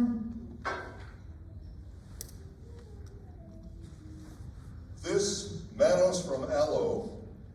this is kind of astounding. I've been to the facility where they grow it and where they make it into a powder. And it's actually quite astounding. It's quite a process. เอาจริงๆว่าผมเคยไปที่โรงงานที่เขาปลูกตัวว่านหางจระเข้แล้วก็สกัดแมนโนสนี้ออกมาซึ่งผมรู้สึกประทับใจมาก It takes 660 kilograms of aloe leaf เพราะว่ามันจะต้องใช้ใบว่านหางจระเข้660 กิโล to make 1 kilo of this mannose. ในการที่จะสร้างอิสมันขึ้นมา1 กิโล All of the rest of the material is discarded and used as fertilizer. ส่วนที่เหลือเนี่ยเขาก็จะขจัดออกไปแล้วก็ไปทำเป็นปุ๋ย So this material is quite expensive to make. จึงต้องบอกว่ามันราคาแพงมากเลยในการที่จะสร้างสารนี้ขึ้นมาได้ But just think about all of the gel in an aloe leaf, and such a tiny amount of each leaf is used as the functional component. คุณลองคิดดูนะว่าว่านหางจระเข้ทั้งใบนั้นน่ะมันมีเพียงแค่ส่วนเล็กๆนิดเดียวเท่านั้นเองที่เราสามารถใช้สารของมันได้ Now we do know from a digestive study that this mannose also improves the bioavailability of vitamin C and vitamin E. และมากไปกว่านั้นแล้วเนี่ยเรายังได้ค้นพบว่าสารตัวนี้ช่วยให้เราสามารถดูดซับวิตามินซีและ E ได้ดีขึ้น And if you ask me how it does this, I'll have to say I'm not sure. และถ้าหากว่าคุณถามผมว่ามันทำแบบนั้นได้จริงๆไหมผมก็ตอบตามตรงว่าไม่ชัวร์ But we continue to study and try and learn and find these things out. แต่เราก็ยังคงศึกษาเรียนรู้เรื่องนี้อยู่เรื่อย Now let's talk about detoxification. Oops. Melon, you wore out your microphone. ๆ You came back All right, so what you're looking at is a microscopic view of aloe gel. กล้องที่คุณเห็นอยู่อันนี้เนี่ยคือถ้าเราเอากล้องจุลทรรศน์ไปส่องว่านหางจระเข้จะหน้าตาแบบนี้ So the structures within the aloe gel that you don't see with the naked eye อันนี้คือโครงสร้างของว่านหางจระเข้ที่คุณอาจจะเห็นไม่ได้ด้วยตาเปล่า These are made of pectin. ที่คุณเห็นเป็นกรอบตรงนี้เขาเรียกว่าเพกติน This is important. Oh my gosh. Just got too excited.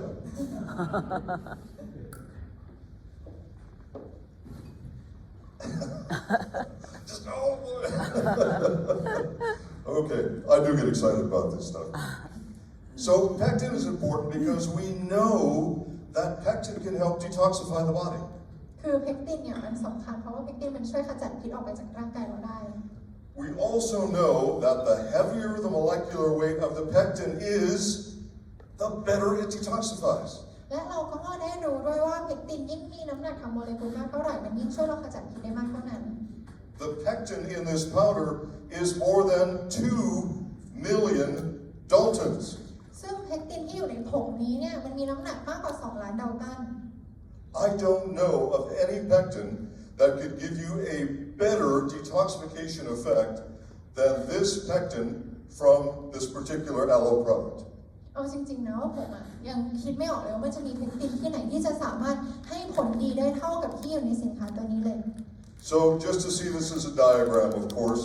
in the structure is where you have the pectin, which is primarily made of galacturonic acid. ก็ตรงนี้คือโครงสร้างเนาะมันก็จะเป็นเพกตินที่มันเต็มไปด้วยกาแลคโทนูโรนิก And we know that this attracts certain synthetic chemicals, and we know it attracts +2 and +3 metals. ซึ่งตรงนี้เนี่ยมันก็จะเป็นตัวที่มาช่วยขจัดพวกโลหะหนักต่างๆที่เป็นแบบระดับบวก2บวก3ให้กับเรา Now we haven't done studies beyond that, so I can only talk to you about the +2 and the +3. I don't know about the others. We'll see when we can get the studies done. But the point is, there's 2 heavy metals that pectin can help remove from your body. สำหรับโลหะหนักอื่นๆผมตอบคุณไม่ได้นะว่ามันจะสามารถขจัดได้ไหมเพราะว่าเราเพิ่งจะศึกษาแค่ตัวที่มันเป็นบวก2กับบวก3แต่อย่างน้อยสิ่งที่ผมบอกได้ก็คือว่าตัวเพกตินช่วยขจัดพิษและโลหะหนักแบบบวก2บวก3ให้เราได้ In 2004, I wrote a book called How to Survive on a Toxic Planet. ตอนปี 2004 เนี่ยผมเขียนหนังสือออกมาเล่มหนึ่งที่บอกว่าเราจะสามารถมีชีวิตอยู่รอดได้ยังไงในโลกที่เต็มไปด้วยพิษ And it seems that in 2004, there weren't that many people who cared. ในปี 2004 ตอนนั้นเนี่ยคนไม่ค่อยสนใจหรอก Now everybody's talking about it. แต่ตอนนี้ทุกคนพูดถึงมันถูกไหม But the book went out of print years ago. My publisher said, we can't sell them, I'm not going to print them. ในสมัยนั้นเนี่ยด้วยความว่าคนไม่ค่อยสนใจมันเลยขายไม่ค่อยดีผมก็บอกว่างั้นก็ไม่ต้องตีพิมพ์แล้ว Even in 2004, my research showed that air pollution and water pollution were some of the biggest threats to human health in the history of the world. เอาจริงๆว่าในสมัยปี 2004 เลยนะที่ผมทำการศึกษาวิจัยอะผมก็บอกเอาไว้แล้วแหละว่ามลพิษทางอากาศและทางน้ำถือได้ว่าเป็นภัยคุกคามที่น่ากลัวที่สุดต่อมนุษย์เลย I can give you a guarantee with about 93% certainty that if you test the blood of your patients, you're going to find toxins in their blood. ผมสามารถการันตีคุณได้ 93% เลยว่าถ้าหากว่าคุณลองดูเลือดของผู้ป่วยคุณจะเห็นเลยว่ามันมีพิษอยู่ This extremely heavy allopectin is safe. แต่ว่าเพกตินที่มันมีน้ำหนักมากขนาดนี้ในว่านหางจระเข้มันปลอดภัย We know it attracts certain synthetic chemicals and certain heavy metals. เรารู้ว่ามันสามารถที่จะดูดซับตัวสารที่เป็นสารพิษแล้วก็โลหะหนักเหล่านี้ได้ So when you're considering detoxification for your patients, please consider this Glycan technology. ดังนั้นถ้าหากว่าคุณอยากที่จะขจัดสารพิษให้กับผู้ป่วยของคุณคุณควรที่จะลองดูเทคโนโลยีไกลแคน There are now 7 studies on the gut ตอนนี้ with prebiotic. มันมีการศึกษาวิจัยอยู่ 7 อันที่พูดถึงเรื่องของโปรไบโอติกในลำไส้ของเรา I've pretty much covered that, so I won't go into a lot of it right now, just to reemphasize that the data exists. ผมจะไม่ลงลึกนะเพราะว่าผมพูดไปแล้วเพียงแต่แค่อยากให้รู้ว่ามันมีข้อมูลตรงนี้อยู่ The aloe that they are using is grown in Costa Rica. ซึ่งอะโลที่เราใช้กันอยู่เนี่ยมันเติบโตที่คอสตาริกา The rainfall conditions, sunlight conditions, and humidity are just about perfect for growing aloe. ทั้งระดับความชื้นระดับแสงแดดแล้วก็ระดับฝนของที่นั่นเนี่ยมันพอดีพอเหมาะมาก And for those of you who are concerned with anti-aging medicine, และสำหรับใครที่สนใจเรื่องของยา anti aging this aloe is grown in one of our planet's 5 blue zones. ต้องบอกว่าตัวว่านหางจระเข้นี้เนี่ยมันถูกปลูกอยู่ใน 5 blue zone Blue zones. ปลูกอยู่ใน blue zone ของโลก I don't know a different way to say it.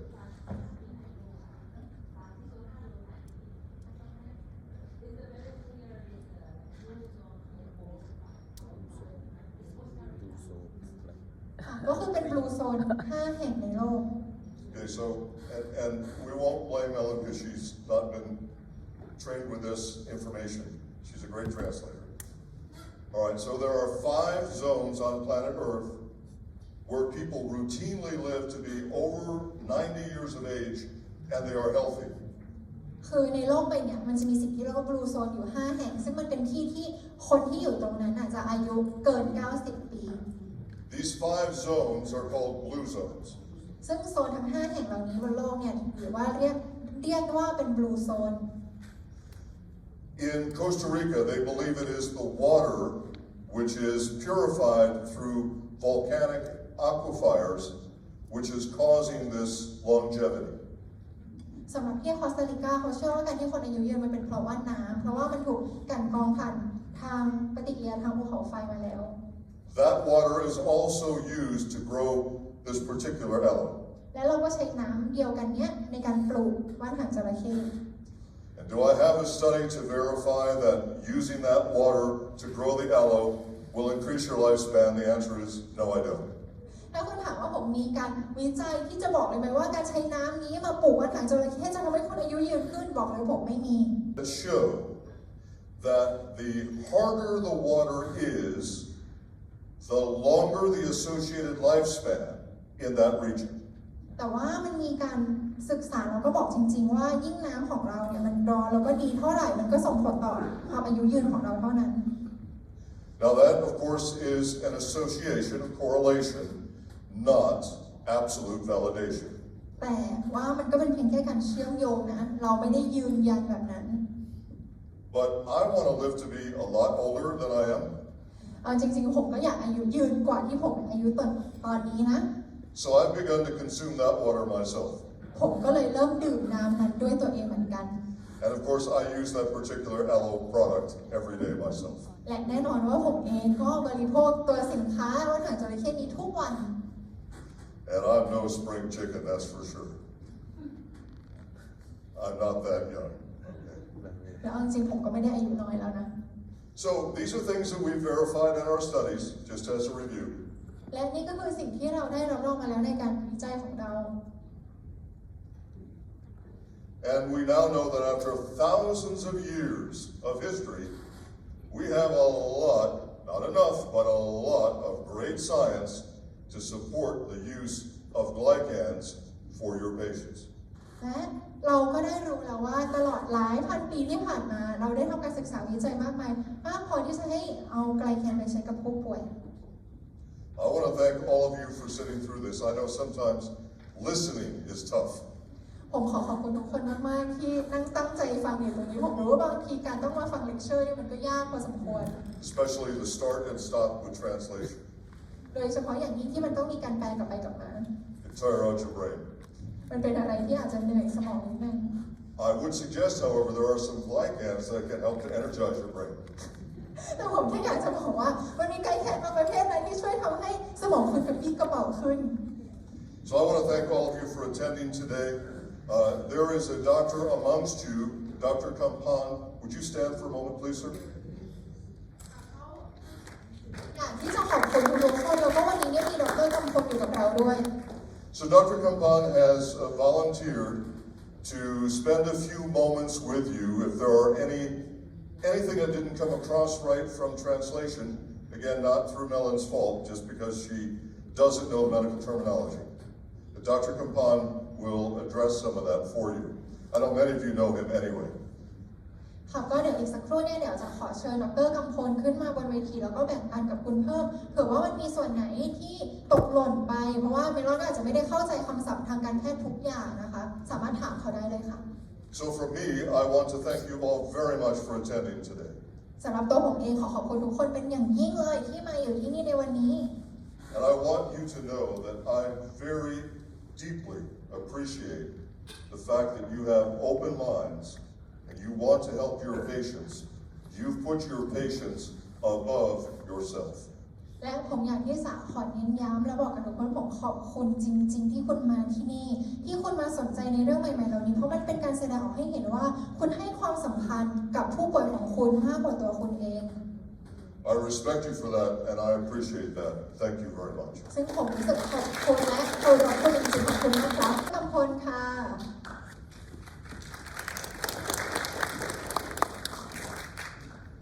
Thank you much, Dr.Steve, for your excellent presentation. เนื่องจาก Dr.Steve เดี๋ยวต้องมีภารกิจต้องเดินทางไปจัดประชุมเชียงใหม่ในวันพรุ่งนี้นะครับ ถ้าใครมีคนสนใจไปฟังจะมีการบรรยายพรุ่งนี้ที่ประมาณเที่ยงครึ่งใช่ไหมถึงบ่ายสองที่โรงแรมแชงกรีล่าทีนี้โดยส่วนตัวผมเองเนี่ยนะครับได้มีส่วนขอให้เขามาให้ความรู้กับแพทย์กับบุคลากรทางการแพทย์เป็นพิเศษซึ่งต้องอธิบายก่อนนะครับว่าใน USFDA ซึ่งความจริงก็รวมถึงอย.ไทยด้วยจะไม่อนุญาตให้แพทย์มาพูดถึงเรื่อง Specific Product เพราะฉะนั้นวันนี้เราจะพูดถึงเรื่องไกลแคนกับไกลโคนิวเทรียนสิ่งที่เราได้รับฟังมาทั้งหมดนะครับผมมีความสนใจก็เพราะว่ามันเพิ่งได้รับรางวัลโนเบลไพรส์เมื่อปีที่แล้วในคศ 2022 ที่เรียกว่า Click Chemistry อันนี้จะเป็นโน้ตฮาวที่ based on ไกลแคนแท้ๆเลยว่ามันมีบทบาทในการ communicate ระหว่างเซลล์ต่อเซลล์ก็เรียก cell to cell communication เราก็จะเป็นโอกาสที่เราจะเอาเทคโนโลยีนี้นะครับมาเชื่อมโยงทำให้เราสามารถพัฒนายาที่ออกฤทธิ์เฉพาะเจาะจงได้อย่างตัวอย่างที่เราโนเบลไพรส์ก็คือไปเชื่อมโยงกับการนำเอายารักษามะเร็งเพื่อจะเข้าสู่แคนเซอร์เซลล์โดยที่ไม่มีผลต่อ normal cell มันจะมีโอกาสนำไปสู่การพัฒนายาใหม่เยอะมากโดยสรุปสั้นๆเลยนะครับคำว่าไกลแคนมันก็คือมาจากโมเลกุลของน้ำตาลซึ่งบางคนได้รู้จักในชื่อของโมโนแซคคาไรด์โพลีแซคคาไรด์และอื่นๆแต่เราเองค้นพบว่าไกลแคนเนี่ยมันเป็น essential nutrients ส่วนใหญ่เพราะเขาบอกว่ามีทั้งหมดกี่ชนิดนะครับที่สำคัญทั้งหมดมี8ชนิดแต่มีแค่2ชนิดเท่านั้นที่ร่างกายสามารถสร้างขึ้นเองได้แต่ถ้าเป็นไกลแคนโดยเฉพาะที่เขาสรุปไว้ตอนท้ายชื่อ S mannose ไม่สามารถจะสังเคราะห์เองได้เพราะฉะนั้นตอนนี้คำว่า essential nutrient แปลว่าเราจะต้องบริโภคจึงจะสามารถทำงานได้เพราะฉะนั้นการสนใจที่น่าสนใจมากถึงมันจะตั้งต้นมาจากอะโลวิล่าหรือว่านหางจระเข้นะครับมันก็สอนเราว่าในคำว่าแมนโนสซึ่งเป็นสารโพลีแซคคาไรด์ที่พบในว่านหางจระเข้ไม่เหมือนกันโดยทั่วไปว่านหางจระเข้รวมทั้งสายพันธุ์ในประเทศไทยด้วยเนี่ยจะมีเขาเรียกว่าดีแมนโนสแต่ตัวที่เป็นว่าโดดเด่นที่สุดเรียกว่า S mannose อันนี้ก็จะเป็นแนวทางที่ผมได้มีโอกาสสนใจในเรื่องนี้มานานมากแล้วนะครับคำว่าไกลโคโปรตีนมันก็คือไปจับกับอนุมูลของโปรตีนยังมีคำหนึ่งที่อาจจะคุ้นเคยเรียกไกลโคไลปิดเพราะฉะนั้นทางด้านนี้เราเลยพบว่าในฟังก์ชันทุกร่างกายนะครับทุกระบบจำเป็นจะต้องอาศัยไกลแคน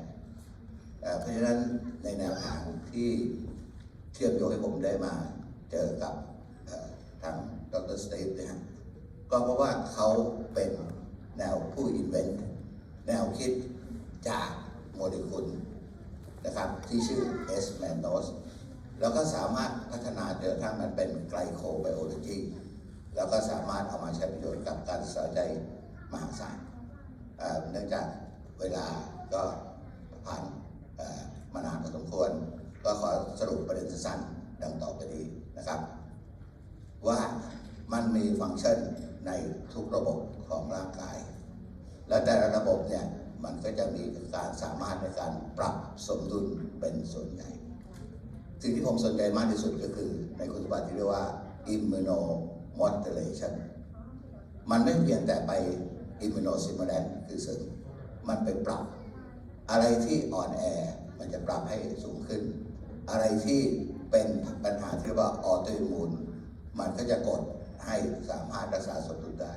อันนี้เป็นแนวความคิดที่น่าจะใช้ประโยชน์มากในเรื่องของการแพทย์บูรณาการเพราะฉะนั้นสิ่งที่อยากจะฝากบอกก็คือว่าในฐานะที่เป็นแพทย์ส่วนใหญ่เราก็จะเอามาใช้เป็นส่วนหนึ่งร่วมกับการรักษาอื่นเพราะฉะนั้นที่ผมไม่ได้มีโอกาสต้องขอบคุณคุณอลิเซียที่นั่งอยู่ทางหน้าเลยนะครับที่ได้มีโอกาสพาไปดูงานที่ประเทศเกาหลีก็พบว่าที่คลินิกประเทศเกาหลีเนี่ยเขาใช้ประโยชน์ร่วมกับการรักษาโดยที่อื่นอย่างบางครั้งเขาก็ใช้วิตามินต่างๆและธาตุต่างๆเข้ามาเสริมเพราะทั้งหมดเนี่ยท่านจะเห็นเรายังมีโอกาสจะพัฒนาวิจัยนะครับร่วมกับดร. Steve นิวเจนในอนาคตข้างหน้าแต่ข้อจำกัดของเขาก็คือว่าเขามาจากภาคเอกชนทำให้ถูกครอบไว้ว่าไม่อนุญาตให้พูดถึงชื่อสินค้าเพราะฉะนั้นถ้ากรณีที่เขามาพูดเนี่ยวันนี้เขายอมมาพูดเพราะไม่ได้พูดถึงบริษัทใดที่เขาเกี่ยวข้องเลยก็จะเป็นการทำในเรื่องของการนำมาสู่ภาคของแพทย์แบบเราเพราะฉะนั้นในอนาคตใกล้นะครับก็จะมีการพัฒนาอาจจะเป็นสมาคมที่ชื่อว่าไกลโคไบโอโลจีเพราะว่าสมาคมนี้น่าจะเป็นการรวบรวมองค์ความรู้ต่างๆที่เกี่ยวกับไกลแคนซึ่งจะมีบทบาทในการดูแลสุขภาพได้ถ้ายังไงมีคำถามอะไรที่ยังสงสัยขอทั้งสองคำถามได้เลยครับมีไหมโอเคก็คิดว่าที่ทางดร. Steve ได้เป็นเซนเนี่ยค่อนข้างจะละเอียดแล้วก็คุณเมลอนที่เป็นร่างที่แปลก็แปลได้อย่างดีมากเพราะฉะนั้นถ้าใครมีคำถามนะครับที่ต้องการข้อมูลเนี่ยก็ขออนุญาตให้ติดต่อคุณอลิเซียได้ใช่ไหมที่จะให้ข้อมูลที่เกี่ยวข้องถ้าเราเป็นแพทย์เราสามารถได้รับข้อมูลในเชิงการรักษาได้แต่ว่าคนที่เป็นผู้ประกอบการที่ทำหน้าที่ในการแนะนำผลิตภัณฑ์เนี่ยห้ามไม่ให้ก้าวล่วงในเรื่องของการรักษาเพราะฉะนั้นวันนี้ก็ต้องขอขอบพระคุณทางกลุ่มผู้ประกอบการที่ได้จัดกรุณาจัดเวทีในวันนี้ซึ่งอันนี้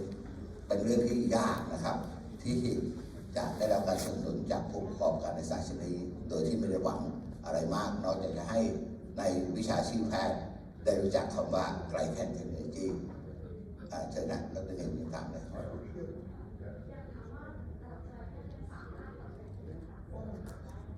ได้ครับเพราะปกติเขาก็เอามาพัฒนาเป็นวิจัยเป็นผลิตภัณฑ์เสริมอาหาร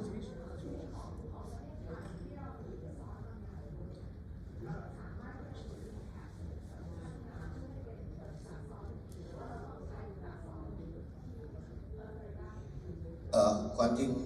อันนี้โดยมีผลกระทบกับภาคธุรกิจนะครับเนื่องจากการที่เราจะทำพัฒนาวิจัยในเรื่องเกี่ยวกับผลิตภัณฑ์จากธรรมชาติเนี่ยมันไม่มีเพเทนต์คุ้มครองอยู่แล้วเพราะฉะนั้นเรามีสิทธิ์จะทำได้แต่ว่าเพียงแต่ว่าในงานการที่เราเอา knowledge เข้ามาใช้ประโยชน์ก็ควรจะให้เครดิตเขาบ้างกันนะครับมีคำถามอะไรไหมครับ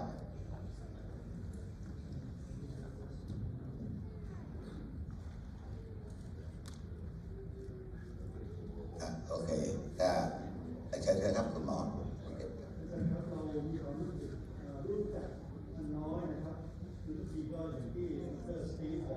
ว่าเรารู้จักในเชิงที่ว่ากลูโคสเนี่ยมากเกินไปก็เกิดเบาหวานผมเองเนี่ยผมรู้สึกว่ามีอีกด้านหนึ่งที่ได้เรียนรู้วันนี้ก็ว่าประโยชน์แล้วก็มีเรื่องที่เป็นมีไปทำอะไรได้หลายอย่างเราจากโมโนแซคคาไรด์โพลีแซคคาไรด์ก็มีโพลีเดกโตสอะไรอีกหลายอย่างซึ่งไม่ทราบว่าถ้าอาจารย์จัดอบรมพิเศษเรื่องนี้นะครับเรื่องของแซคคาไรด์หรือว่าโพลีเดกโตสอะไรเนี่ยฮะด้วยก็จะเป็นพระคุณอย่างยิ่งนะฮะเพราะว่าจะได้รู้ซึ้งได้มากกว่านี้นะครับขอบคุณครับก็ยินดีครับอย่างที่ผมบอกว่าในส่วนที่ผมเกี่ยวข้องเนี่ยอยากจะพัฒนาเป็นองค์ความรู้นะครับให้กับทั้งแพทย์และประชาชนทั่วไปสำหรับประชาชนทั่วไปเนี่ยนะครับที่ผมมาเกี่ยวข้องด้วยเนี่ยไม่ได้ปรารถนาจะสนับสนุนในทางขายสินค้าได้ แต่ต้องการให้ท่านได้สามารถนำสิ่งที่ดีไปให้กับคนที่ต้องการมันเพราะฉะนั้นสุดท้ายถ้ามีคำถามใดก็อยากสรุปว่าสิ่งที่เราได้ฟังจากดร. Steve ก็คือการพัฒนาวิจัยกลุ่มของผลิตภัณฑ์ที่มาจากคำว่าไกลแคนซึ่งมีผลิตภัณฑ์หลากหลายชนิดมากครับอันที่ผมสนใจมากเลยเกี่ยวกับสเต็มเซลล์ที่ผมศึกษาใจเป็นหลักในการทำให้เกิดคำว่าไกลโคโปรตีนรีเซปเตอร์แล้วก็จะมีสาเหตุทำให้สเต็มเซลล์เนี่ยสามารถซึมผ่านเข้าไปในเนื้ออย่างเช่นสมองได้ถ้าเราติดกับเขาเรียกว่านิวโรนะครับเพปไทด์เพราะฉะนั้นคำว่าอินซูลินเพปไทด์อะไรต่างๆเหล่านี้ความจริงพื้นฐานมันจะคำว่าไกลโคโปรตีนแล้วก็นอกจากนี้ในการปรับ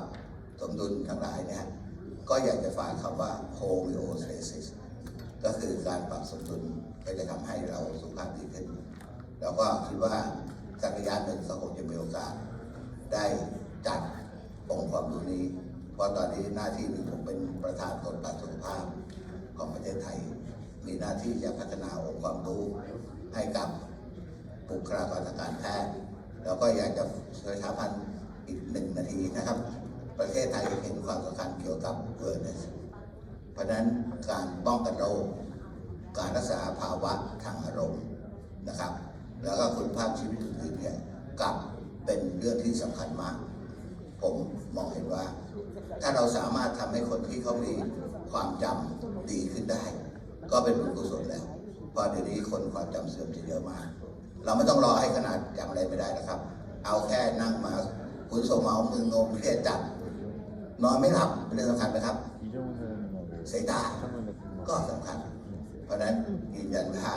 ในเทคโนโลยีที่เกี่ยวกับไกลแคนเนี่ยจะมีบทบาทหลากหลายที่จะเป็นทางเลือกหนึ่งซึ่งเห็นด้วยกับดร. Steve ที่ว่าปลอดภัยแล้วก็มีการวิจัยที่รับรองเยอะมากแล้วก็ถ้าได้ประโยชน์ก็ไปใช้ดูแต่สิ่งที่อยากจะบอกก็คือเมื่อใช้